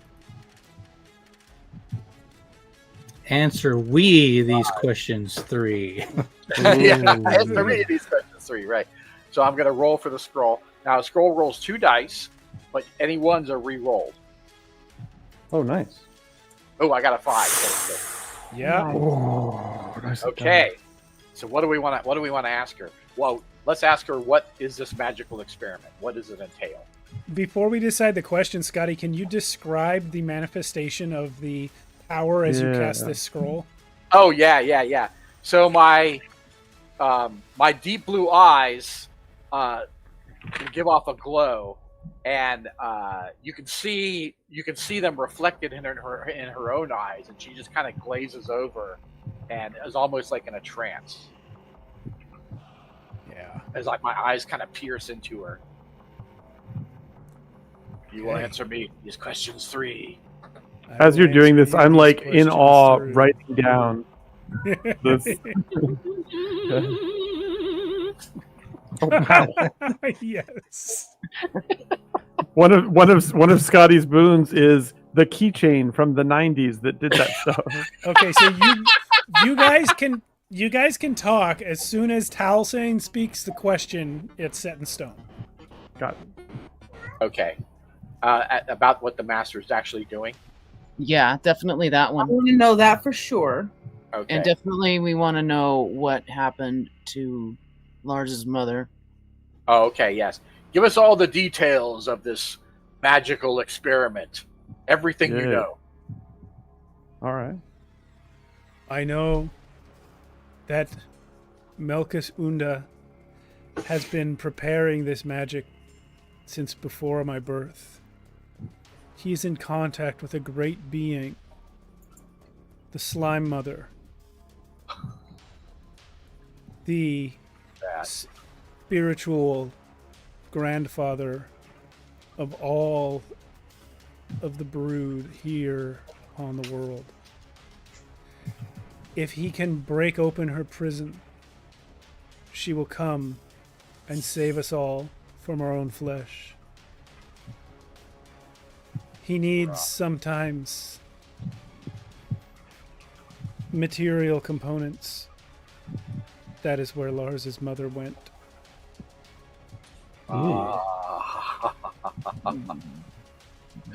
Where is she now? Now she is not. Oh. Well, the freeing of our That's flesh. Yeah. I'm going to, I'd like to convene before the third question is asked. Oh yeah, only Talson. You guys can ask whatever you want. She only has to answer him. Yeah. Go ahead. Block. What should we have? One left. What should we ask? Don't ask a question out loud, Telson. That's going to be the first thing I'm going to ask. Okay, right. she can distinguish when you're addressing her or not. I didn't know if we were going to get the monkey spot. She's like, I don't know. Maybe what the other wizard is doing. Anyway. This is not the graveyard from the D&D movie where they don't I was even just know thinking how that, to- right? Yeah. Like, oh, you only asked me 4 questions. Damn it. That's awesome. What should we ask? Probably we might ask, what is the best way to get to this tower? Oh, right. That's actually probably the most. We need to get in there and stop this. We need to stop this. Is the tower defended with any magical traps? And do you know the way in? Ooh, hold up. I feel like the thing is but what if we can't get there? Like we could maybe when we get there figure out that there's magical traps. Whereas if we can't get to they say people never come. Well, although they say people never come back, so it must be possible to find it, right? Like it's known where the South Tower is. Can we see it from the town? You can't see either tower from in town. You saw them both on the way in. Oh, okay. Okay. Well, we've seen the magical streets coming from the towers. Yeah. Okay. The South Tower is the one where people go and don't come back from. Yes, that's I have that written down. Yeah. The the north one is they hesitation- go and they come back and they can't. Yeah. The hesitation in answering your question, Talsin, is she's not sure which tower you're asking her about. Oh, I see. Which one? Which one should we ask about? Her master's tower. I mean, if he's dealing with the slime mother, that doesn't sound so good. Is anyone familiar with? Does not sound okay. And I don't know about you, but I don't want some peasants having my magical power. Not everybody should have magic. I mean, you can't I'm gonna trust raise an eyebrow a little bit.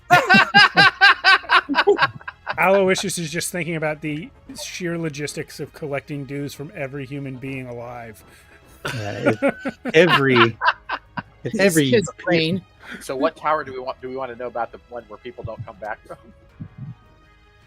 Yeah, that would be her. That would be her tower. master's tower. I think that the traps are good. What's that? What? Well, I was saying, and she said that this slime mother wants to free us all from our own flesh in one word. But then she said that her master said we'd all be more powerful than the greatest wizard.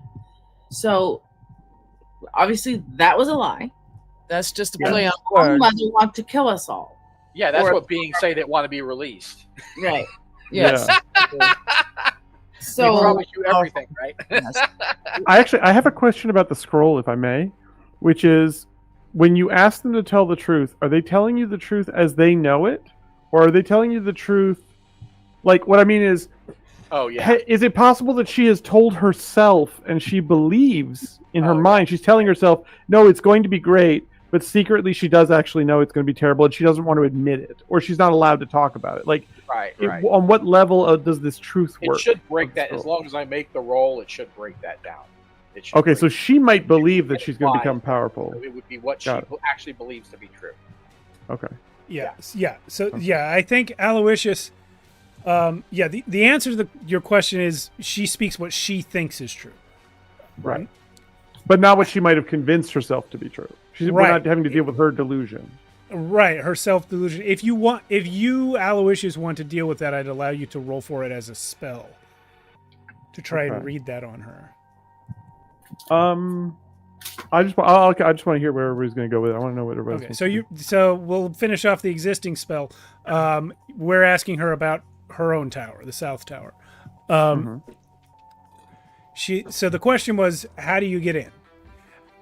She says, I have a keystone, and the spell breaks. Dog pile. Oh, she has it. No, Yeah. I think as the spell breaks, after she just says, I have a keystone, Yeah. I think we definitely need to surround her enough that she can't just dash away with the keystone and we're screwed and fucked all the way around from the beginning. Sure.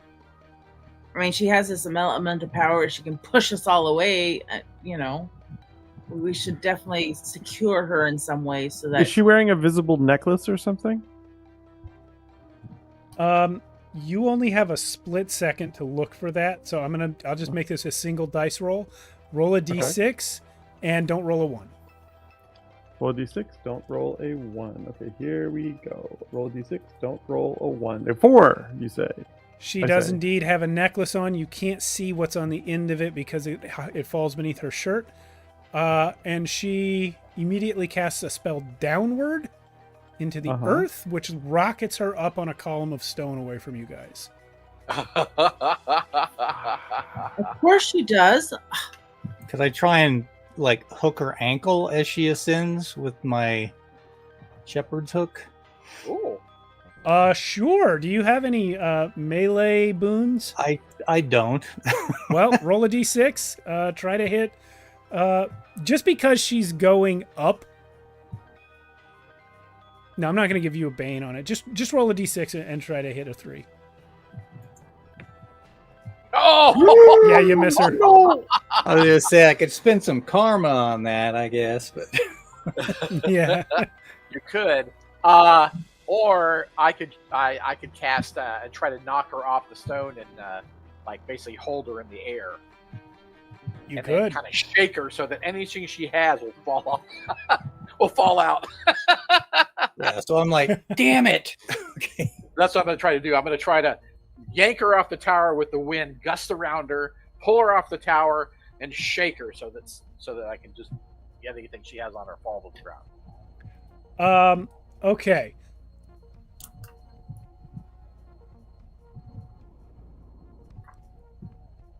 Yeah, so I'll do this.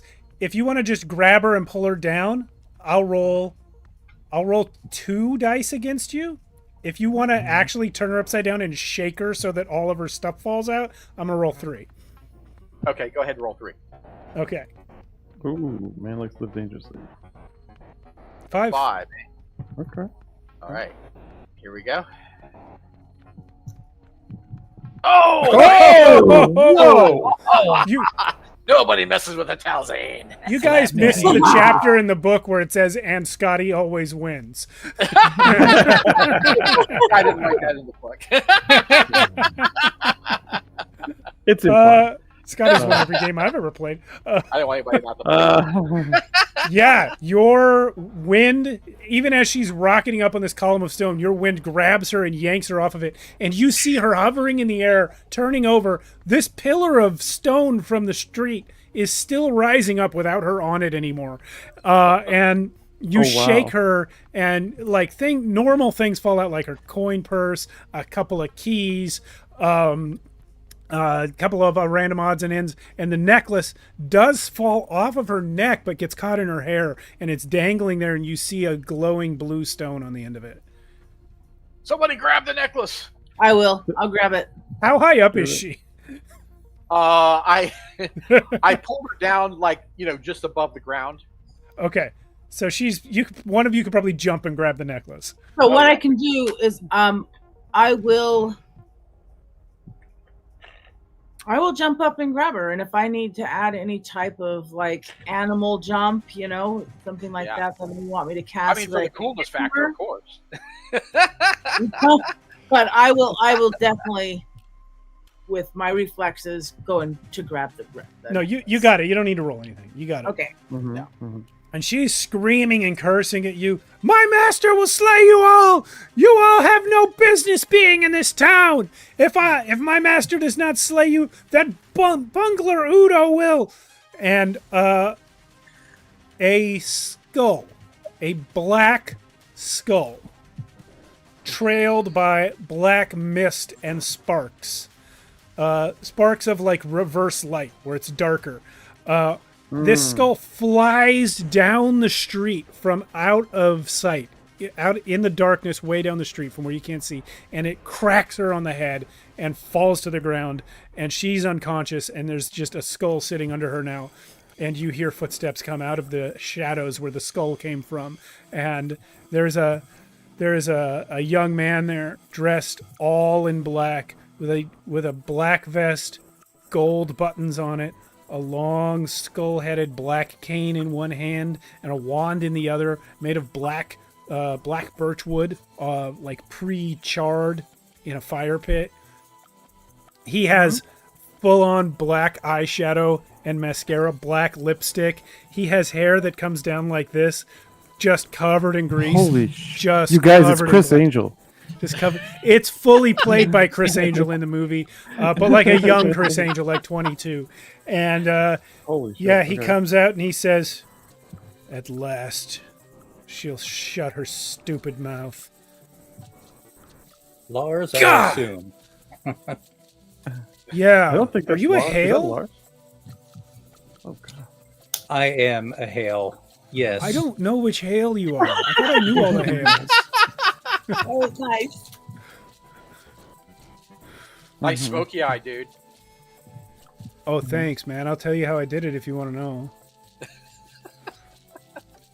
I We found love your our pig pig. right now. I don't have a pig. Who are you? You know what? I'm just going to keep taking notes, and I just go back to taking notes. Who are any of you guys? We are from the Concordant of the Illuminated. The Illuminated Concordant. Yes, the Illuminated Concordant. Wait, How about- I'm the Council of Mages. am I behind? I thought I paid my dues last week. Hold on. You are not officially registered, sir, and we're actually here to ask you about joining in a more official capacity. No, I'm registered. I registered last year with do you guys know what was his name? Aloysius Q-Tender? And then I just like rise up from behind the crowd. Go on. Oh, it's you. Yeah. No, you have me in your books. I saw you last year. I was out of town at the time.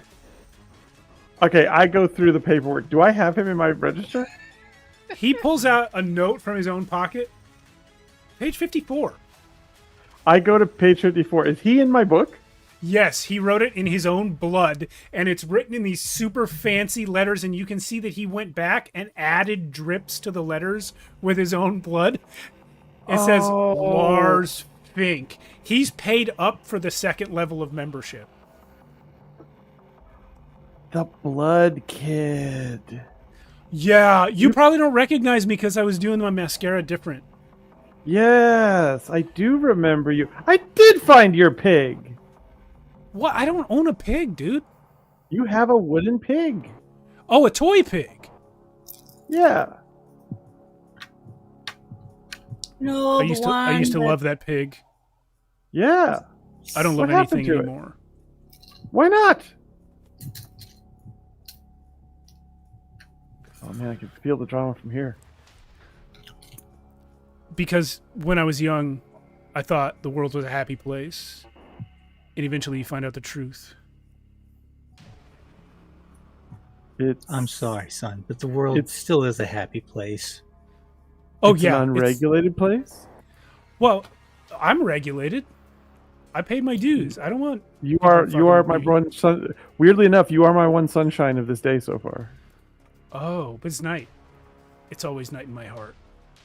So do you know anything about this slime lord? Slime Lord? No. Oh, so you're the Slime Mother? Yes, that I mean. Oh, yeah, that's the fucking Melkus goddess thing. I don't even know if she's real, but it's one of those things where, like, if he does enough sacrifices and believes hard enough and does enough magic, then it's going to kind of become real either way. Who's he sacrificing? Whoever he can get. Wait. He sends her into town to take people. Oh, well, how come Is- we haven't heard about all these missing people? Is this the son of the innkeeper? Yeah. Yeah, this is Lars. Oh, he doesn't know about his mother yet. Is that what? No. Are you and- saying this out loud? No, I'm stopping. I'm giving you guys all the look. Oh, Yeah, right. no, I'm I'm with you on that. I'm just like, Are you the oh. son? Are you the son of the innkeeper? That's what I'm gonna say first, and then I'm gonna give you all the look. Like, oh my god, do we tell him that his mother's dead, or eyeballs? So the question that was asked of him was, how come no one's talking about all these people disappearing? Well, the answer is, first of all, you guys were told that people have been disappearing. That's one of the we did know things. that. Yeah, that Stillwater's okay, nephew told you early on. I do hold up my clipboard. I'm like, they did say that earlier. Oh, gotcha. Yeah. Okay. Yeah, Garrick said that right after he said how he was questioning himself. But Lars is going to answer anyway and say, my master, Blur, has a special affinity for clouding men's minds, and in order to keep the town safe from certain outbursts that occurred early on, he has been easing people into the knowledge of their missing relatives.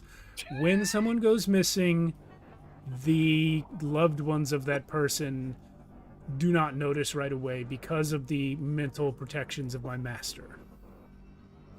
It is not for ill that he does this, but simply to prevent chaos from breaking out in the village. It takes usually about 3 or 4 weeks, and then people gradually come to the knowledge that their loved one isn't around anymore, but it's in a more gentle way than if they suddenly woke up and found them gone. Do you know anybody that's happened to, personally? No. Anyone in your family? No. I was like, Okay, so I just like turn and look at y'all like I just turn and look at it all just like literally. So it's like, okay, so we're all looking at him, and then Aloysius turns around and goes,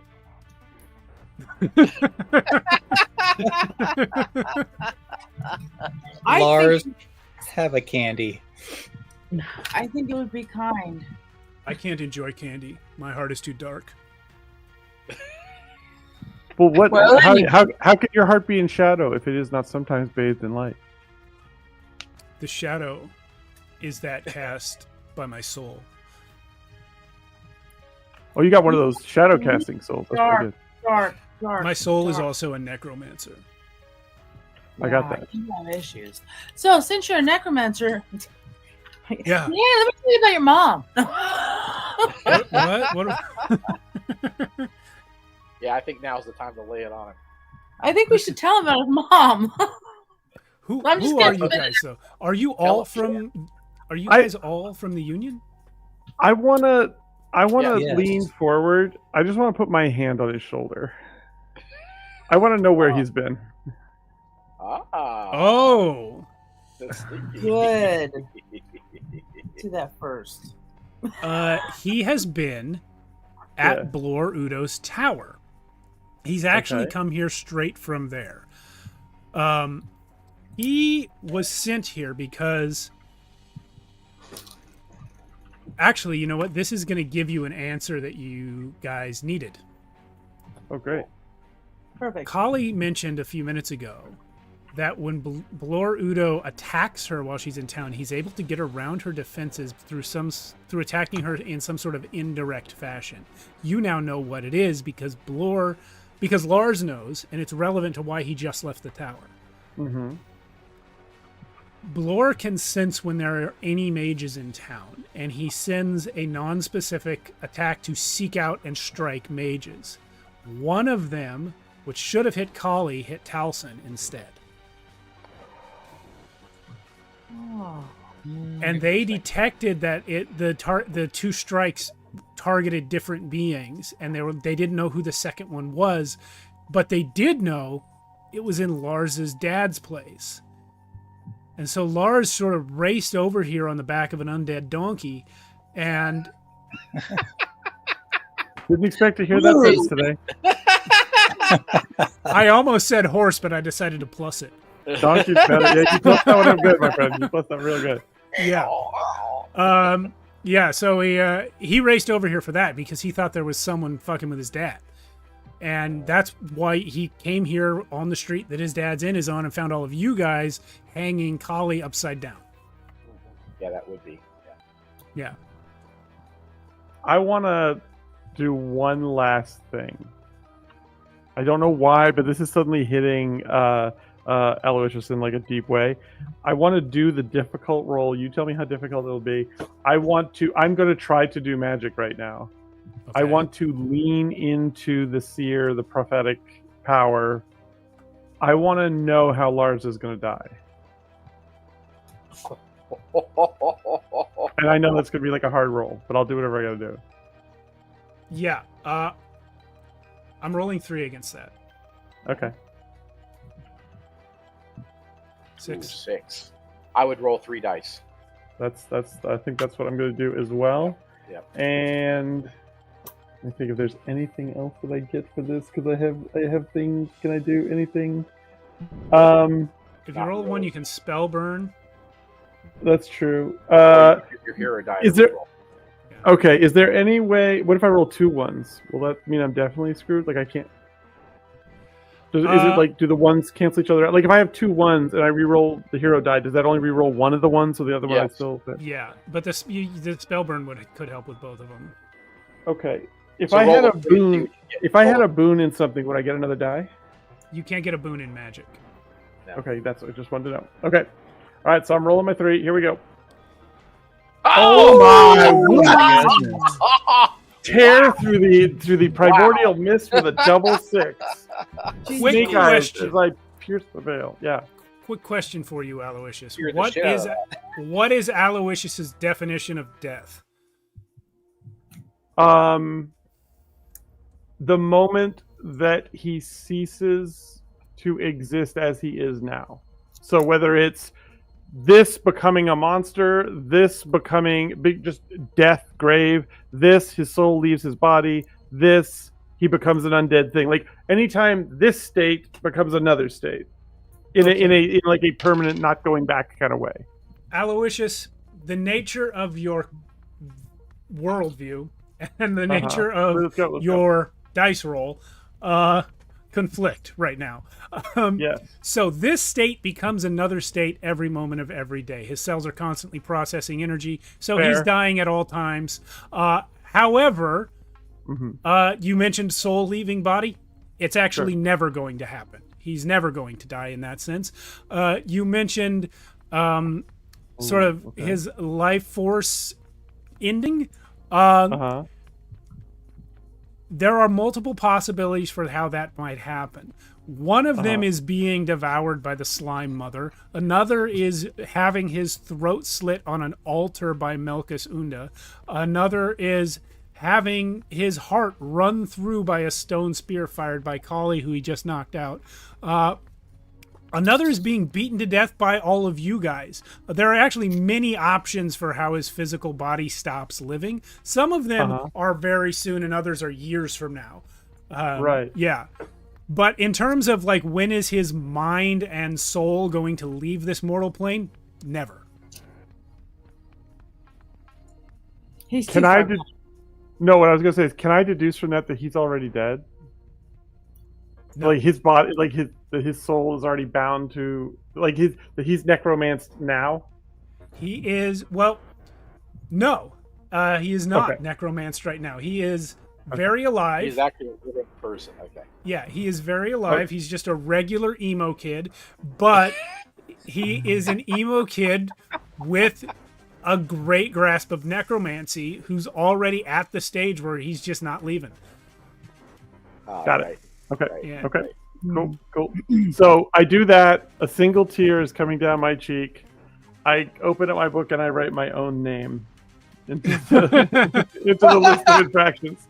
And So when, could- when could you come out of Aloysius- the when you come out of the vision with your hand still on his shoulder, you find that his hand is also on your shoulder, and he's staring deeply into your eyes. What's going on? And I'm just like, whoa, not like that. Not like that. Oh, sorry. I thought we were having a. You definitely misread this one. Would Aloysius have detected where his phylactery was? Ooh. Yes, that's exactly what Aloysius wants to know. Because that could be the death, right? Finding that He's phylactery. Ziggy now. You know what? Okay. That wasn't the question. That's too much info. Absolutely fair. Perhaps Aloysius, with your wondrous and unusual abilities, you could kind of focus on the slime mother and see what would and divine maybe what would happen if this thing is released. What will happen to the world if this thing is released? Lars says, "Oh, I don't think you. Aloysius doesn't know magic. He told me." That's right. Think on that question. Yeah. I feel so. I am gonna unless again if people want me to go for it, I will be convinced. But I think Aloysius is so utterly disgusted with himself he can't do it again. He can't he just kind of broke his own rule to do it right there. So he's kind of like he just kind of like withdraws from this and like Gotcha. that's. Sorry, I'm guys, I dirty. made it awkward with me and Aloysius. What are the rest of you doing here? That's what I'm doing. Honestly forgot. I like as I pass by, I turn and I'm moving out of the crowd because I'm just so sad. I just have tears coming down my face, and as I pass you, Block, I'm just like, he's gonna die in like a bunch of different ways, but not right now. And then I just leave. So that's For sure, Aloysius, the most likely manner of his death is by broken heart. Oh, that is exactly what I wanted to know, and I'm deeply saddened by that. I'm actually legitimately saddened by that as a character. That's very sad. Okay. Right, but it's so dramatic. Yeah. So we should ask him, do you know where your mother is? My mother? Correct. Roll me a d6, please, Block. do we feel that he's a mama's boy? Of course he's a mom. Adam's a dick. What are you talking about? He said his soul casts black shadows. Of course he's a Uh, I got it too. no, my mom hasn't. I haven't seen her, but I don't come into town very much anymore. She's probably inside. Well, we can tell you that she is not. Hold on. You sure you don't want a candy? Oh, You see his. And I'm going to say, take the candy. Oh, I can't have candy. Why can you not have candy? Because you might feel something other than this darkness. Yeah, that's why. Well, then, if you don't feel anything but darkness, you should really know where your mother is. No.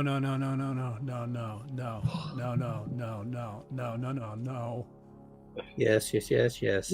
Yes.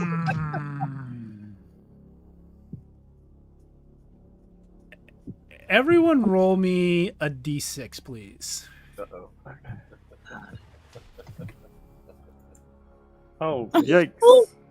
One. Oh wait, no, I got a 4. That was not. That was Block rolling the 1. I thought it was me. I hit it and it popped up. I went. So, Block, you're pursuing this line of conversation with Lars.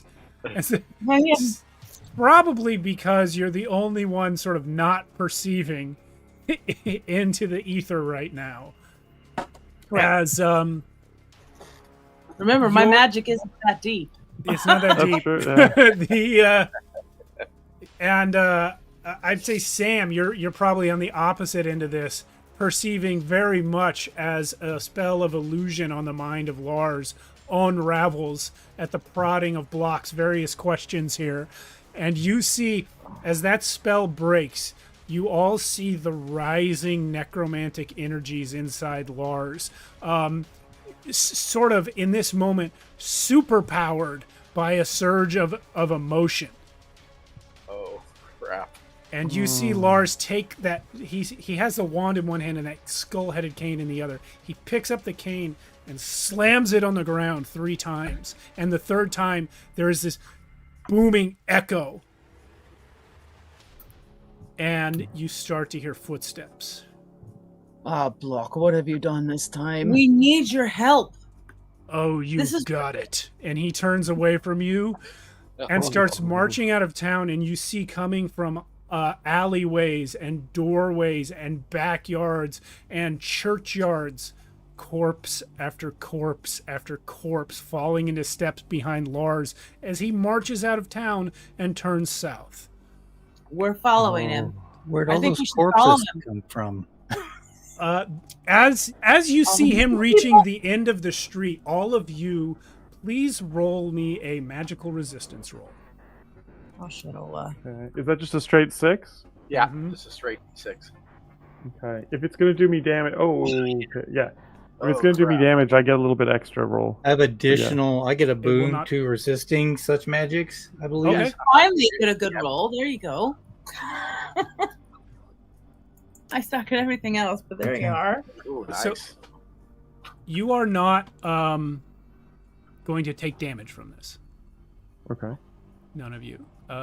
Stillwater, did you roll with your boon? Oh, yeah, you did. So 6s on a lot of you. Yeah. You all did Yeah. at least okay. Here Except for me, comes I here comes my enemy's dice roll. Oh, he just completely failed. So what happens is, Well, he is a kid.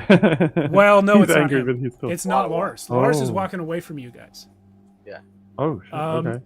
You His guys master's pissed. perceive you guys perceive a sort of panicked spell coming at you from the north, and it lands in front of you, trying to draw you all into something. Now, I've told you already that's not something that's going to harm you.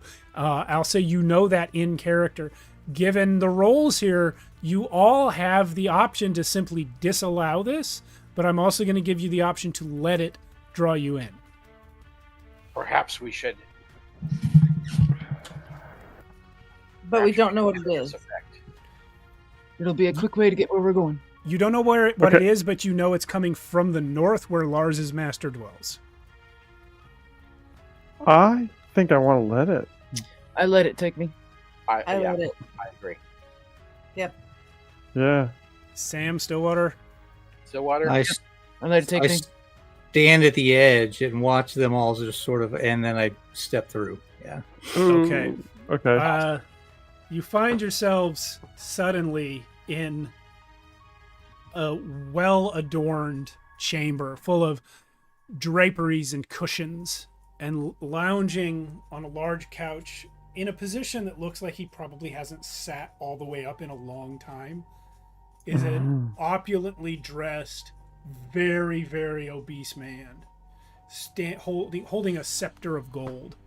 And he turns his eyes to you and says, I apologize for the sloppiness of my summoning.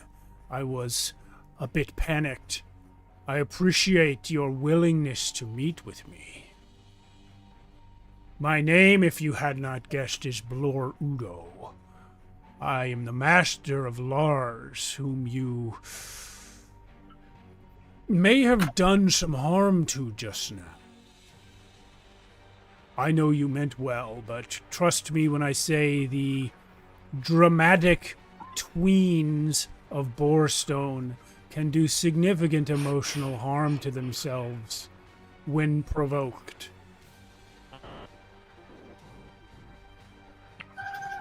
Illusions of lies in most of the town folk. I'm just writing as we.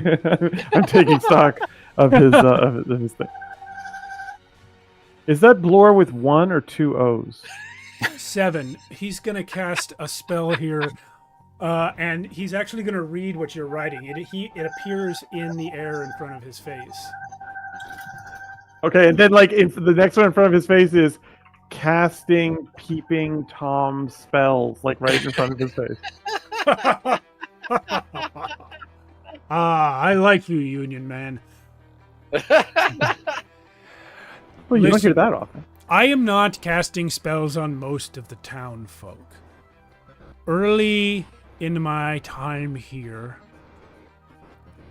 there was an incident where Melkus kidnapped too many people in town at once. The panic of having their family members ripped from them by a wizard that they were, frankly, all head over heels for. Well, it caused an outrage in the city. I do not hide the truth from people permanently. I merely ease them into it. You see, if you can get past that initial shock and move people straight into the part of their life where they're trying to move on from the boss, what you find is a lot less arson. I think you're kind of missing the point. Interesting. You know, he might have a good point there, Towson. I want to hear this. Which is you're killing people. I'm not Right. killing anyone. What are you doing to them? What do you think I'm doing to people? I'm just What are you doing? I'm simply casting illusions to help ease the pain of their losses due to Melkus. Who is taking these people? Well, who do you Melkus think? and- Melkus and his apprentice, whom you just turned upside down with your wind. So Aloysius has probably the only smart moment he's had in his whole life, and it's only because he's playing the blame game right now. He goes, so Melkus kills them through his apprentice, and then you make the town okay with it. It seems like you and Melkus are working together. It seems like what you're doing makes his job easier, doesn't it? You're aiding and abetting. In a way, I can see your point. However, I would suggest that if you've ever read a detective novel, you're the detective, not at the end, but 5 chapters from the end. When you think you've got it, but you haven't put it all together yet. That's you right How now. far is he from me? 10 yards. Shit. Okay. Just curious. Do the No Columbo reason. thing. Oh, one more thing. Yeah, yeah. Oh, one more thing. No, he says, listen, the reason that I'm in this valley is the same reason Malchus Unda is in this valley. Underneath the earth here is a powerful source of magical energies, which can be harnessed and used for great research. I am engaged in research of my own. Malchus is upset that my research is interfering with his research. I am not helping him kill people, I'm simply helping the people not to harm themselves. Do you know what would happen if a mob approached Malchus's tower? They'd be destroyed. He's a blast master, you understand. He's a blast master of the nth tier. His tower can blast mountains off the earth. The only reason my tower stands is that he keeps missing. Which I have some small part in. I really like this guy. Out of character, this character's great. Shit. You're muted, Scotty. What? Oh, yes. Oh, yeah. Perhaps we could aid you in your attack of the Well- tower. We could combine all our powers.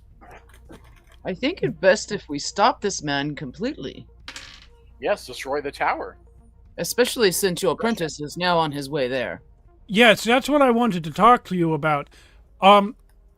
He seems to have summoned a level of power he has not previously demonstrated through the anger, some of which is undoubtedly directed at me, but most of it seems to be pointing at Malchus right now, which serves everyone, I think. Lars is going to attack Malchus's tower with an army of the dead people of Borestone. I would appreciate if you helped him. I can't get there myself, but I can aid from a distance. I will multiply all of you and the army so that Malchus doesn't know who is to be attacked and who is not. We trust him. Not really. I feel like the octopus It underneath seems the skin is convenient. going to come out in a minute. It really seems too convenient. Aloysius taps Stillwater on the shoulder and asks for some candy. Freely given. I start to noisily eat the candy in front of Blur Udo. I'm going to say, We just lost Pepper. what is your research? What was that? What was that about? Hold on a second, everyone. Pepper's just popped back. That in. was me. I have to Oh, yeah. refine everyone in the correct order now. Fortunately, I memorized it in Okay. advance this time. Apologies. Nice.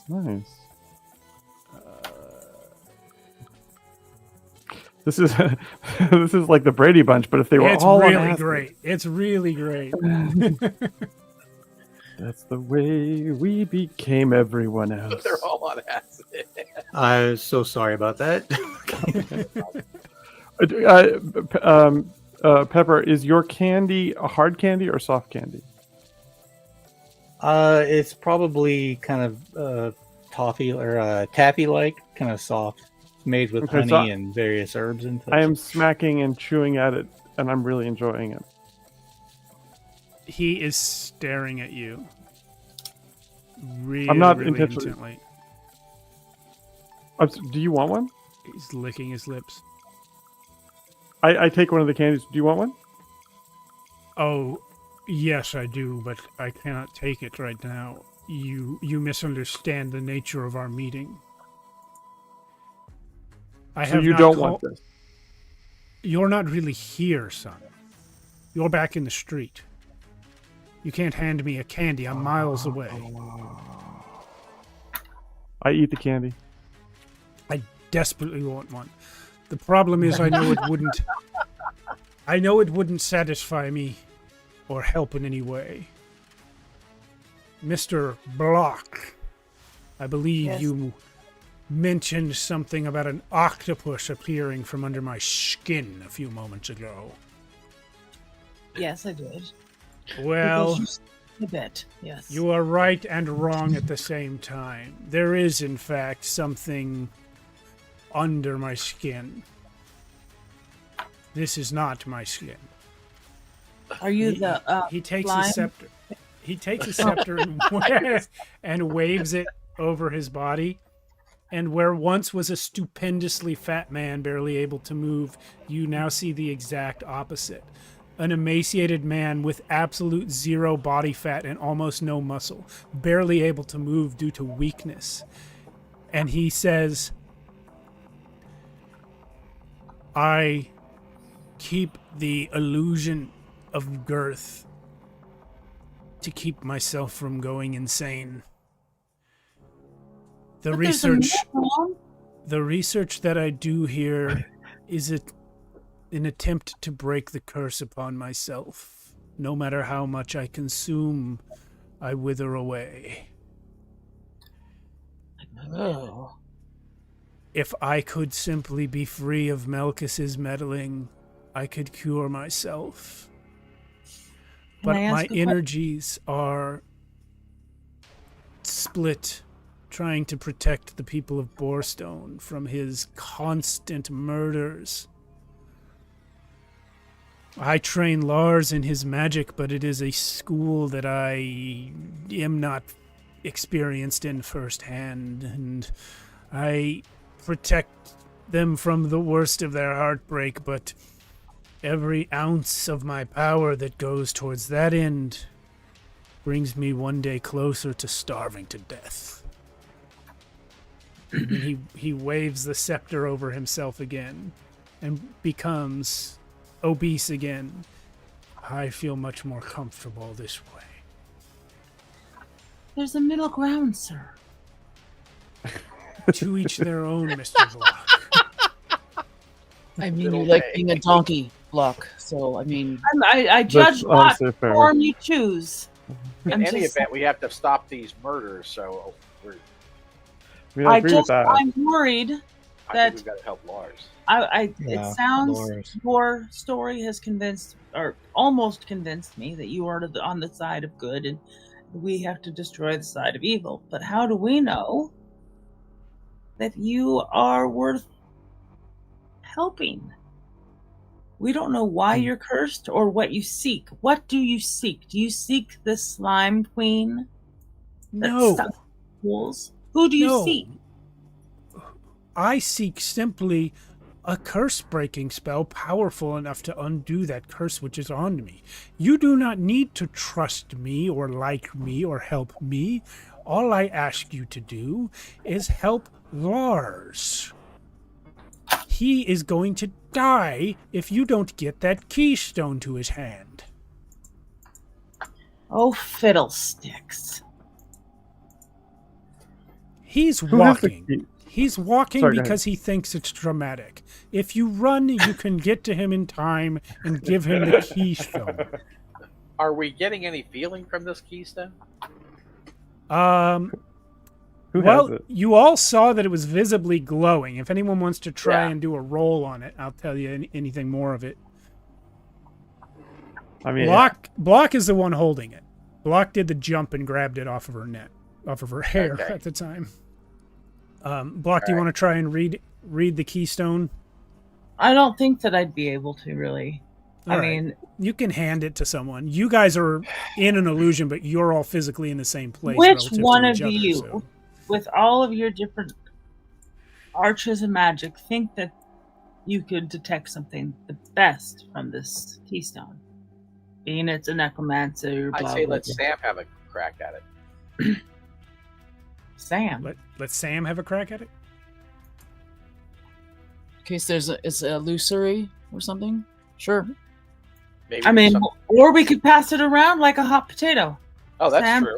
Yeah, maybe we could all bundle I'll it. I'll roll first. Maybe my simplicity can actually. I will focus. I will roll first. Do it. This is a It's a good idea. Okay. Block, you sense nothing from it other than a magical hum. You know it's a magic item. That's all you've got. All right, I'll go. Sam, you know it's a magic item that is paired to some other magic item. That's all you know. Tal, you want to give it a try? Yes. Ooh. Taliesin, it's Ooh. definitely a keystone. It unlocks something. It prevents magical energy, harmful magical energies from targeting you while you're holding it. Not all, but specific ones. Right. I'd like to take hold of the keystone, and I want to remember where it was when it opened something. Cool. Do I need to roll? Yes. Okay. I'm going to say how much to tell you. I'm going to definitely tell you something. Even if with a... I was going to say even Okay. with a 1, I'm going to tell you something. Okay.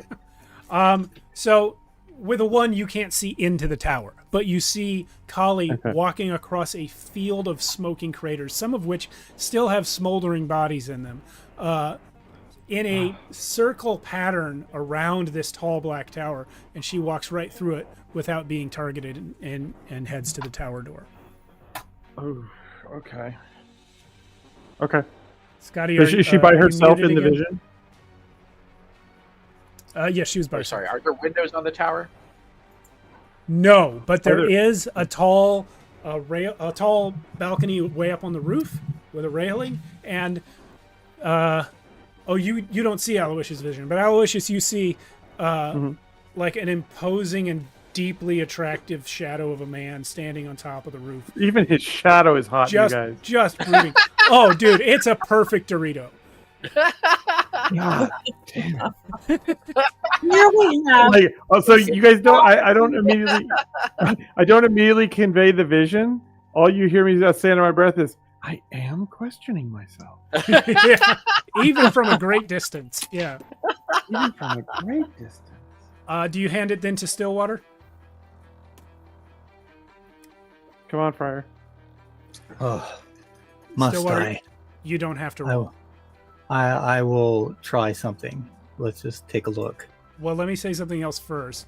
Keep that Okay. roll. You can tell me what you want in a minute. As soon as it touches your skin,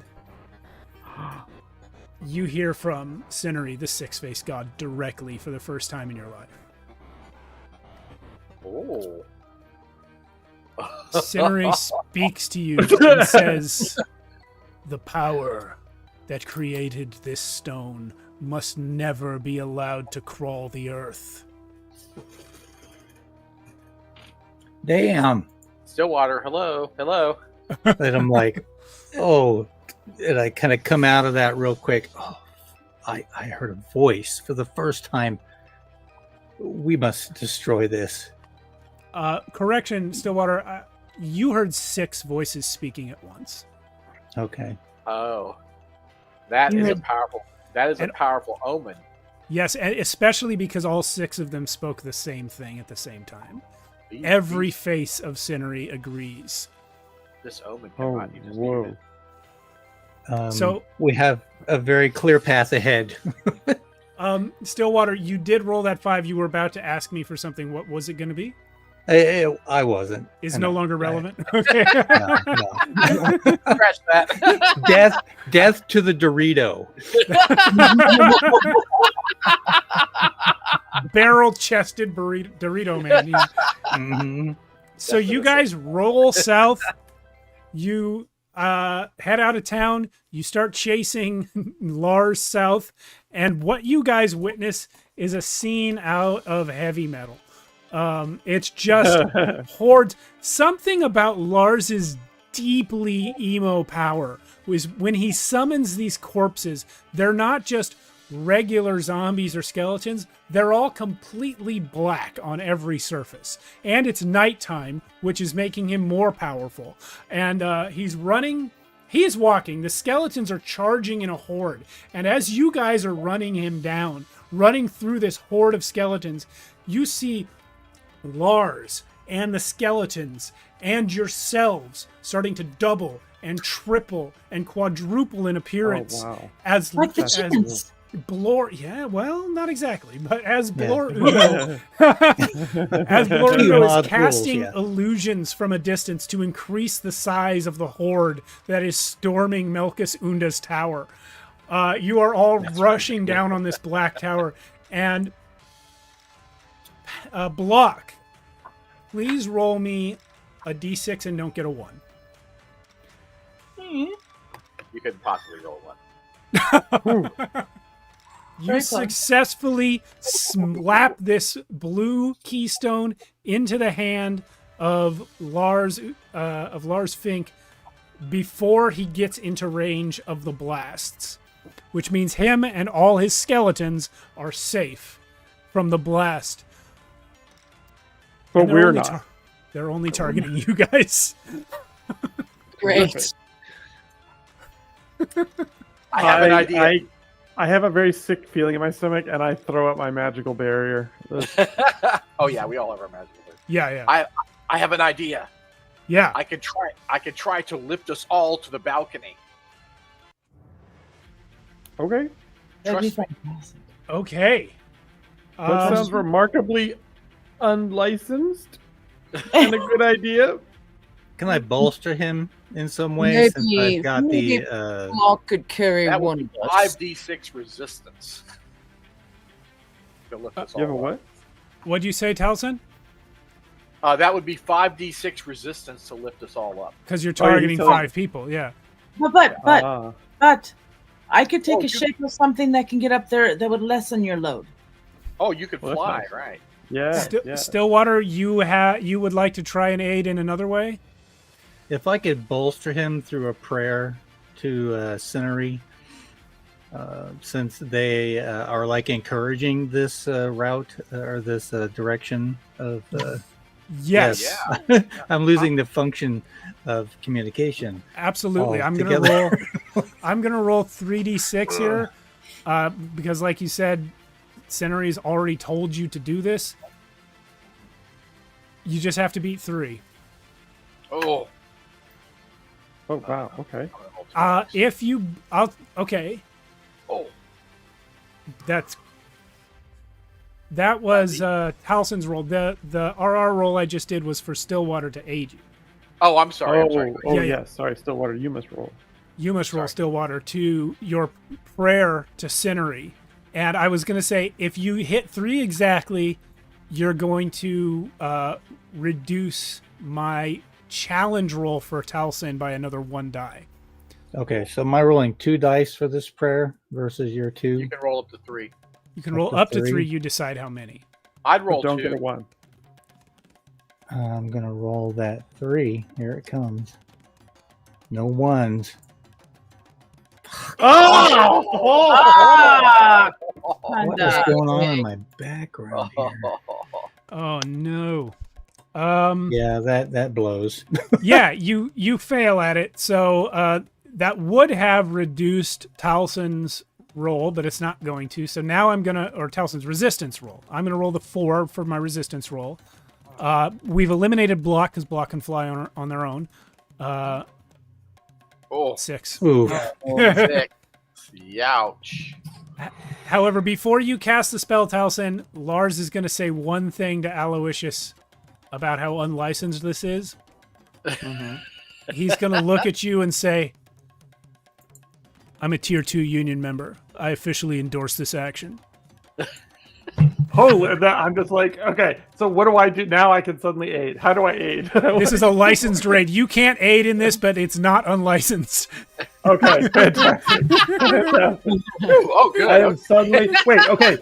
So now that I say that, if I were to give him a potion of perfection, would that aid him in some way in this moment? Oh gosh, we looked at this earlier and I forget it. What does the potion? Yeah, of you have a perfection boon do? for a day and anything you wish: melee, sneaking, magical resistance, whatever you want. Excuse Boons me. don't apply to magic. But I'll say this, just off the cuff. If Talson drinks a potion of perfection right before casting this spell, it will eliminate up to 1 roll of a 1 from your roll. So if Okay, you roll yeah, a that's 1, fair. you can remove it with a potion. All right, so you got one of them. Yeah. I am with shaking hands and shrink wrap tears in the eyes. I'm like, it's licensed, and I hand you the thing. Yeah. I've always wanted to be licensed. Oh! Woo! Oh, yeah. Yeah. Oh my goodness. This is why you license. This is why you license things. 6 on the die. Block, what animal are you flying up there as? I'm gonna be a bat again. Oh, because that's... of the shadows. You know what? Lars gains power from that choice. And That's so cool. the other 4 of you, Taliesin, how do you cast this spell, and what does it look like as you all fly up to the top of this tower? Yeah, so dust begins to swirl around us as kind of the air literally just swirls in small cyclones around us and just begins to lift us up and then gently places us on the balcony. Yes, and as you do that, as the 4 of you are flying through the air, you see a quick glimpse of Blur Udo in his little lounge chair, and he looks at you and grins, and just for a second he has that mascara and eyeshadow on that Lars wears, and he does this, and as you are all flying through the air, you have giant Batman capes behind you just blocking out the moon. Nice. And These are all theater kids. They're all every illusionist is just a theater kid in disguise. This is crazy. the necromancers are the theater kid wannabes who don't think they're good enough. Oh my gosh. Yeah, so you land on the roof, and now you are face to face with this nth tier blastmaster, as he's been described, Milkus Unda. We're in combat. I would like, as I land and turn to human, Yeah. is there a way that I can pull up my scroll, do my scroll? I've got the Grogal's Earth Elemental. Okay. Yeah, you can absolutely cast the scroll. I don't know what that one does. I was telling Edward earlier, I don't memorize the scrolls at all. It summons an earth elemental. I figured from the name. That was right. Control up to a day. Okay, great. Does it have stats? Is there stats elsewhere in the book? Probably? Yeah, there are stats in the book. It says see monster section, so yes, there must be stats somewhere. I'll dig them up. Go ahead and cast your scroll. Okay, I just have to roll to do a scroll. She Remind has me. to beat you need to roll the resistance first. Yeah. The resistance is gonna be 3 because of you're doing it in an enemy's tower. Right. Okay. Ooh. Well, we kind of rolled at the same time. If you want to take my result of 5 into account and then decide, you can roll 1, 2, or 3 dice. I would do 3 since it's 5. You're trying to meet or beat 5. Yeah, the golems are on page 61. Steve. Oh! There you go. Whoa! Thank you. Yeah, you cast You it. got You it. get the scroll off. I'm checking the golem stats. But you have him, and I'm going to say that he forms out of the very black stone of the tower itself. Nice. And now he is going Badass. to act. Okay. Did you say 65? That's a death lurker. 61. Oh, my bad. Okay. So, I'll have block roll for the golem. Okay. Alright. It's going to get 2 attacks. Okay, Oh, nice. Oh, wait, it's not a golem. It's an elemental. elemental. It still gets 2 Elemental, my attacks. bad. Still Earth gets 2 elemental. attacks. Sorry. Okay, That's 1 hit It's page 60. and 1 miss. Let me pull up friggin' Melkus's stats. Yeah, that's 1 hit and 1 miss. He takes a strike of damage. No, wait, he's Does he have going to a roll an shield? armor save. He does not have a shield per se. Oh, but a mystical shield, yes, he has. That would block the first point of damage. I'm just doing a quick... yeah, we'll block the first one regardless. So I'll save that roll for his next armor save, which is a failure. So his strike takes it. His shield takes the strike. The second attack of the elemental misses. Oh, these things cannot crit. Interesting. Okay. Who would like to go next? Does he have a weapon or staff? He does have a cane made of deep, rich mahogany. Beautiful. Yeah. Interesting. It's got He must- just a tasteful little rim of gold lining around the Of course top. it does. Yeah. I bet he got it in Sky Mall. Oh, he did. But if you don't know it's from Sky Mall, it's fine. But it's like a real mall in the sky. It's not this. Oh, they don't yeah, have yeah, airplanes yeah. in this world. Anyway, yeah. What are you gonna do? Yeah. Oh, okay. Well, I have a scroll also that is Galbrex's Gimme. So I just wanted to get a staff or wand if I see it. Ooh. You want to do what to it? Oh, take it? Yeah. It takes Okay. an object. Yeah. I'm rolling 3 against that. Yeah. 3. Oh, 3. Go. I rolled 2 dice. You got That's that. pretty good. 2 dice is a good bet. It's your call, Sam. Oh, you got it. Meet or beat, right? That counts, right? All 3 is like the big thing. Oh, wow. Yes. So you have a staff. Cane Nice. thing. Excellent. Very nice. This guy is just like, what the What fuck? does this staff do? There are skeletons climbing the walls like World War Z as you're doing this. So maybe Man. he's saying oops. Let's keep it busy. Yeah. May I go? Yeah. Yes, of course. I'm gonna cast Vespin's because I've been holding on to this because I didn't want to do it in an unlicensed way. But I have a scroll called Vespin's Voidlock. Okay. A creature is frozen in time and space and cannot be interacted with. The lock lasts for the scene or about 10 minutes. Oh. Okay. I'm rolling 3 dice for that. Yeah. Okay. 5. So you roll Yeah. 2 dice Okay. for the scroll, but you re-roll 2. any ones. Okay. 2 dice, but I reroll any ones. Okay, but I can't roll 3, right? No. Okay. I'm trying to think. Can I get a boon in scroll casting? Is that a thing I can do? No, you can't get a boon in scroll casting. Okay, You already just reroll checking. any ones, so even the off the Yeah, top you one reroll against any Scotty would be irrelevant. Oh shit! I can't believe that. Holy cow! Oh, Yeah. Holy cow!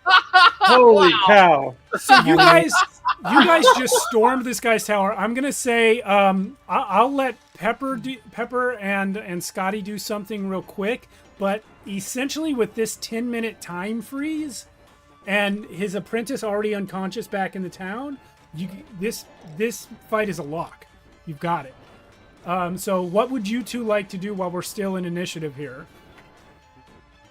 I'm going to look around and see if there's anything with this that's immediately evident that that's the spell's trying to finish or some ritual or whatever. Yeah. It seems like time sensitive. Yeah, so you'd have to get inside for that. The door down is locked, but yeah, Lars has your keystone. You see that Melkus has his own, but you can't interact with him while he's frozen in this thing, so you can't get it from him. Right. Would the staff unlock it? Roll a d6. Let's find out. If it's 1 or 2, it won't work.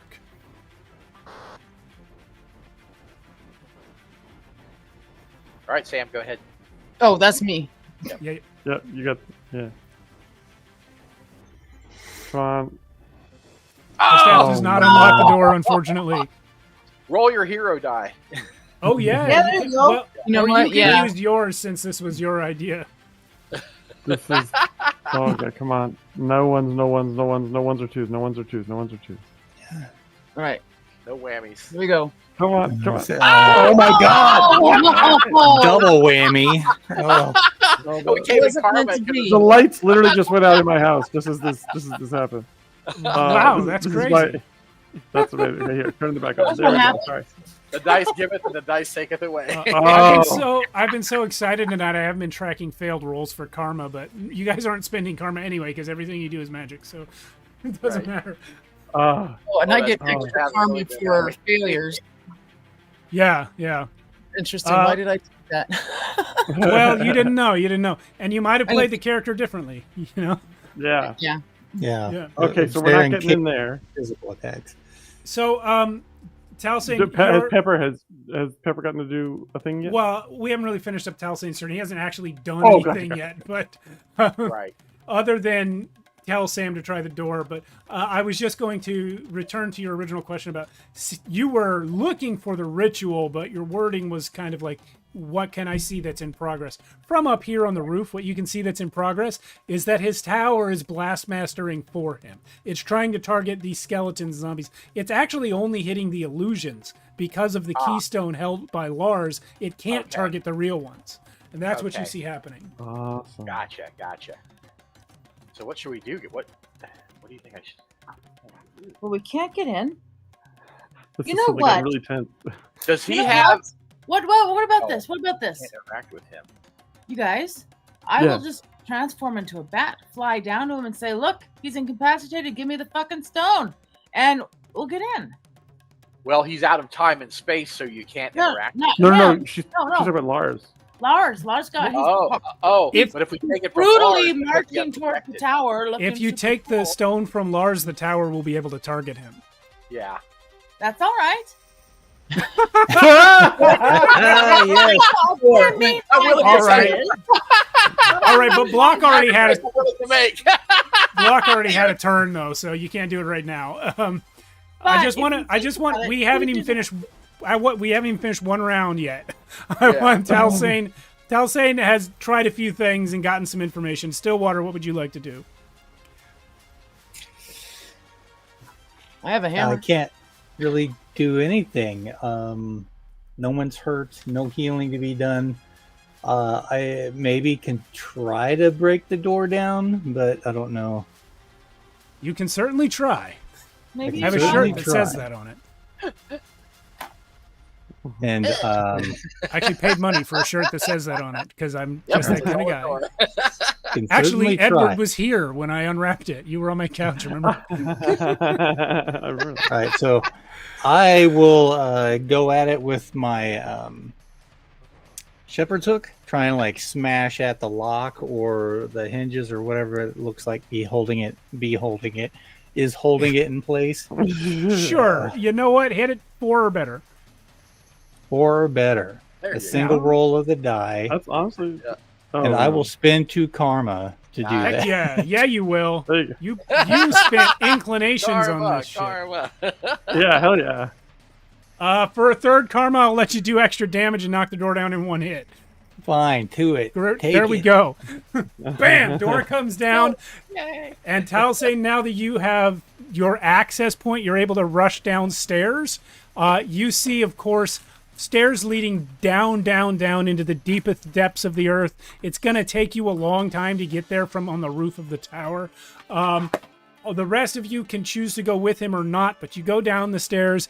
You find this giant pit of bubbling green ooze with it's EZD6 green with steam coming off of it and just lights reflecting on all the surfaces like just gross liquidy reflections.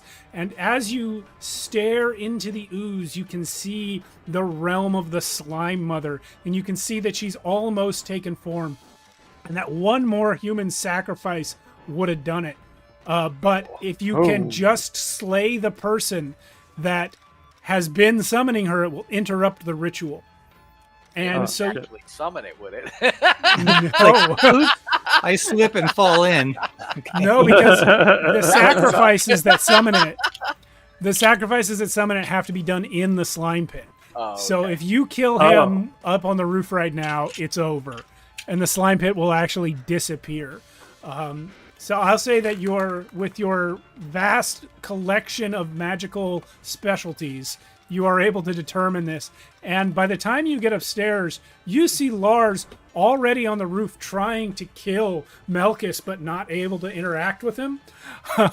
And just about that time, the 10 minutes wears out, and the horde of skeletons and Lars together rip this man limb from limb. Jeez. Okay. Holy cow. And the okay. valley knows peace.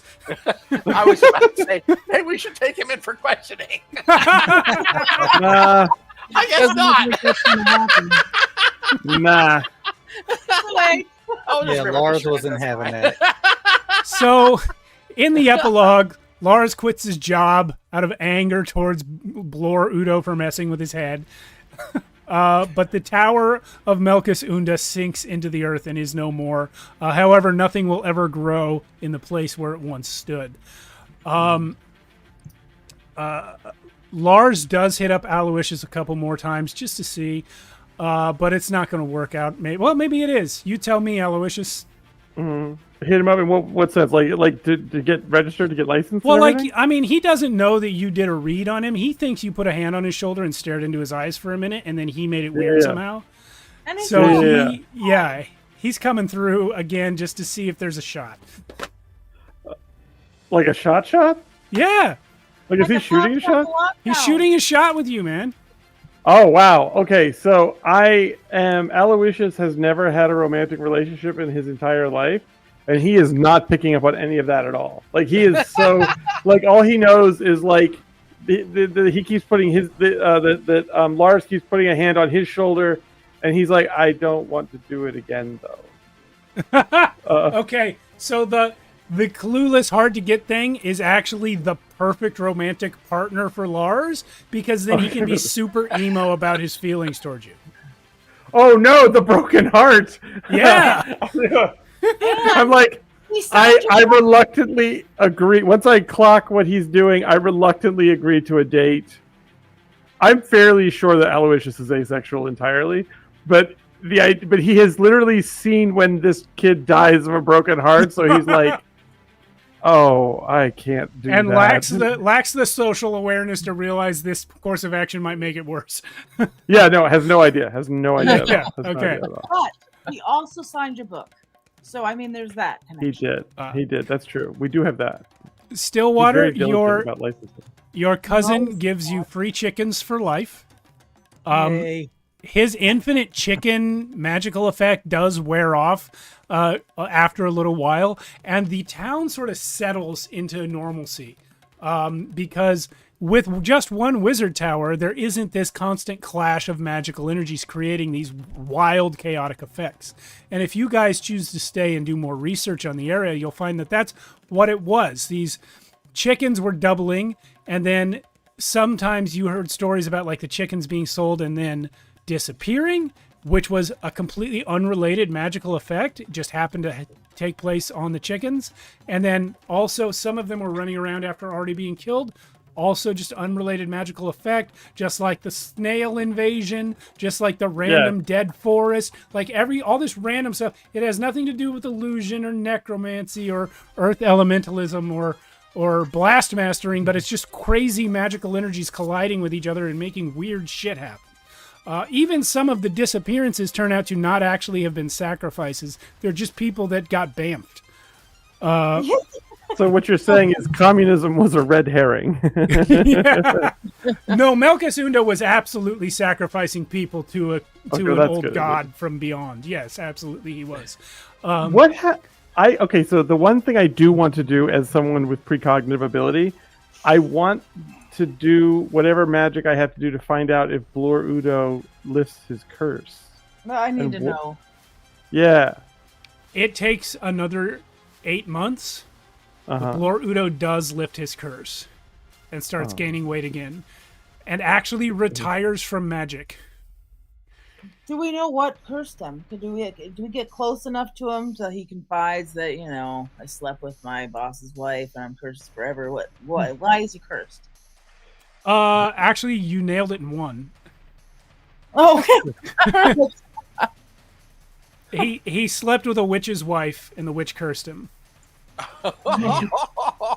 Well, he used his illusion to do it, and that was wrong. That was wrong of him. And bad him. Yeah. Yeah. He regrets it. He became a better man. He became a better man after the fact. I officially oversee his closing out from the illuminated consortium of mages. Like, you're retiring. You're officially. I get to hit the closed on his paperwork, and I'm very satisfied by it. Outstanding. Does anyone else have any epilogue stuff they'd like to do before we close out here? I do, yes, but I want to go last. Okay. Anybody else? No, I'm just gonna slip back happily into my donkey form and follow Sam wherever Just Sam be goes. Sam's ass some more. Yeah. Sam just continues his shenanigans. Just ripping people off left and right and being all Yeah. high and mighty about other people's scams. Before we part, Sam, as a parting gift, I give you the gift of all the infractions I've recorded of you. It is most of my book. You find out the entire book I've been carrying around is mostly just your stuff. I filled everything that we did today is like on a page and a half, and everything since we've known each other other than you is like 3 pages. And the book is yours. And that's awesome Thank because I'm you. not in there at all, right? Because I'm just the ass. So there are several pages where it's like Sam's ass does some stuff. Like, definitely that. Perfect. I hope it's in those Yeah. words. Yes, exactly. All right. I'm just going to set up a small shrine to Cinery in the area. Oh, Okay. And get converts. That. Cinery is very pleased with your work here. You have averted a great evil, and you become a well-known friar of the order. nice. I would Nelson? thank you for the voice. What are we going out on? So, in a moment when all everybody's doing all this stuff, and everything, and patting themselves on the back. In a moment when I'm alone, Oh, here we I reach into my pocket, my pocket of my robe, and I pull out something, and it's a globe of air. Okay, and there's something swirling inside of it. It's a little piece of slime go. Oh, that fucker. that I snatched as the tower collapsed. And I look deep into this orb with the slime floating around in it, and I say, "Slime Queen, are you prepared to make another deal? Oh! Make me the most powerful wizard in the world, and I shall rise you up."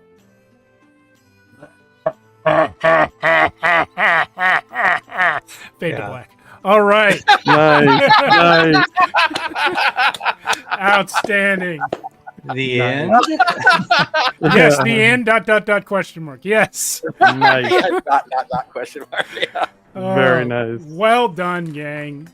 Great bunch That of was awesome. spellcasters That you was guys awesome, are. guys. Thanks so much for playing my little scenario here.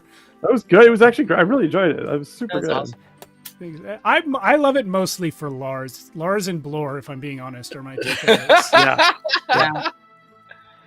Yeah, that was pretty cool. That was pretty neat. That was really neat having all conjurers too. Well, except for the friar. But yeah, it was Yeah. really neat having. And the friar is kind of a kissing cousin of us anyway. So it's like Yeah. it was nice having all like a group like this, that they're all no warriors, no rascals, no barbarians, just Yeah, that was my concept of if we do it with all magic or magic and miracles, it's like we're all constantly thinking on our feet. We're not even less than in a regular EZD6 game are we falling back on rules and numbers. We're just like right. making it up literally. And so that's the fun part of it for me. And actually when I ran this at Crit, I didn't even require them all to build casters. They simply chose to. And then it was so much fun. I encouraged it, but I said, you can play warrior or whatever. And they did it anyway. And it was so much fun. I was like, for the stream group, I'm just going to require it. Because it's like, Yeah, it was a that's- blast. good. Yeah.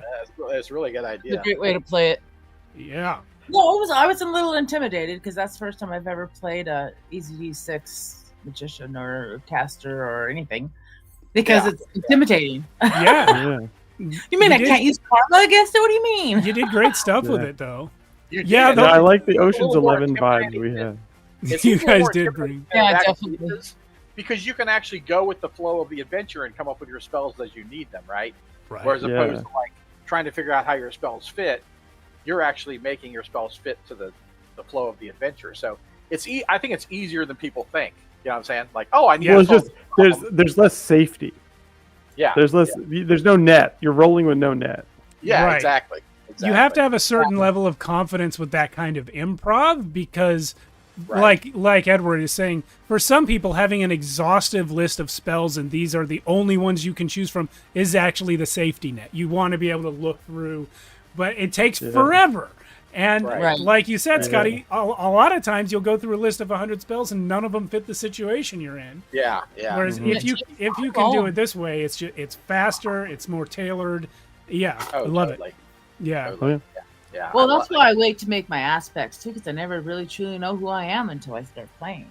Yeah, Right, and that's good. I always make my aspects in advance, but only because I fear not being min-maxed. Yeah. I always, I put in the rules that you don't have to come up with it before the game because some people, you don't want to stop the game because someone can't come up with an aspect, right? Right. It's like someone will think if they haven't thought of one before the game, they'll think of one during the game, probably. So my character likes to do this. I'm a comedian or whatever, whatever it is. So that the main reason for that was to not stop the game because I can't think of something. Yeah. And it works great. And I don't know how many times I've run this and people didn't even realize what the aspects were and didn't make them for that reason. And it's like, it doesn't matter. We can start playing anyway. Right. Yeah. I really like that a lot. Mhm. I bet we love this game, so I mean, it's not like. Well, thank you. I appreciate that. The reason that we know Patty and Cindy is because they found our channel through you, Scotty, and they reached out to us through Discord. They eventually became cast members, so that's why for the past couple of years, every time you've been on the channel, Patty and Cindy are like, "We got a game with Scotty." Well, thank you. The thing was the crafting. At least I'm not too annoying. Right? Yeah. The We crafting found for you. me as well. Yeah. We found you because of the crafting, because the kids were getting bored with just the dry erase. Right. We thought, well, maybe if we bring out the 3D. Mhm. And then we discovered EZD6, and they liked that better than D&D. Right. Because for them. Sometimes And it's a hard sell. Yeah, it's a hard sell for. so we Yeah. converted our D&D game. Oh, that's was cool. already set up to Yeah. the EZD rules, and it just worked. Yeah, I Yeah. remember some of my earliest conversations with Cindy on the Discord were about how to do that, how to convert the D&D characters to EZD6. And I was like, well, mostly what you need to do is nothing. You just roll a D6 to try stuff. Right. Mhm. It's like, Yeah, Exactly. Because Yeah. I always overthink things, and what you have to do is not. Yeah. Right. yeah. Right. It's a really hard concept for me. Anyways, guys, I can see that Pepper is fading off there in the other time zone, and it's after midnight for me and Edward as well. Scotty doesn't sleep, I think, so I don't know about that. But thank you guys so much for coming to this extra session with me. Scotty, thanks for playing my little adventure in the game that you so graciously gave the world. And for our viewers, starting tomorrow, we're back on the regular schedule. However, due to a storm in the Philippines, Max will not be with us again tomorrow. So we're adding an extra Midlight City episode. We're still going to play Midlight City tomorrow, but we're just adding an extra one because Matt needs that time to deal with the character stuff he had planned for Max. Next Monday, we're back for our third of 3 sessions of Labyrinth, run by Yuri on Tales from the Backlog. And then after that, on Mondays, I don't know. We haven't even decided yet, so we'll figure it out then. But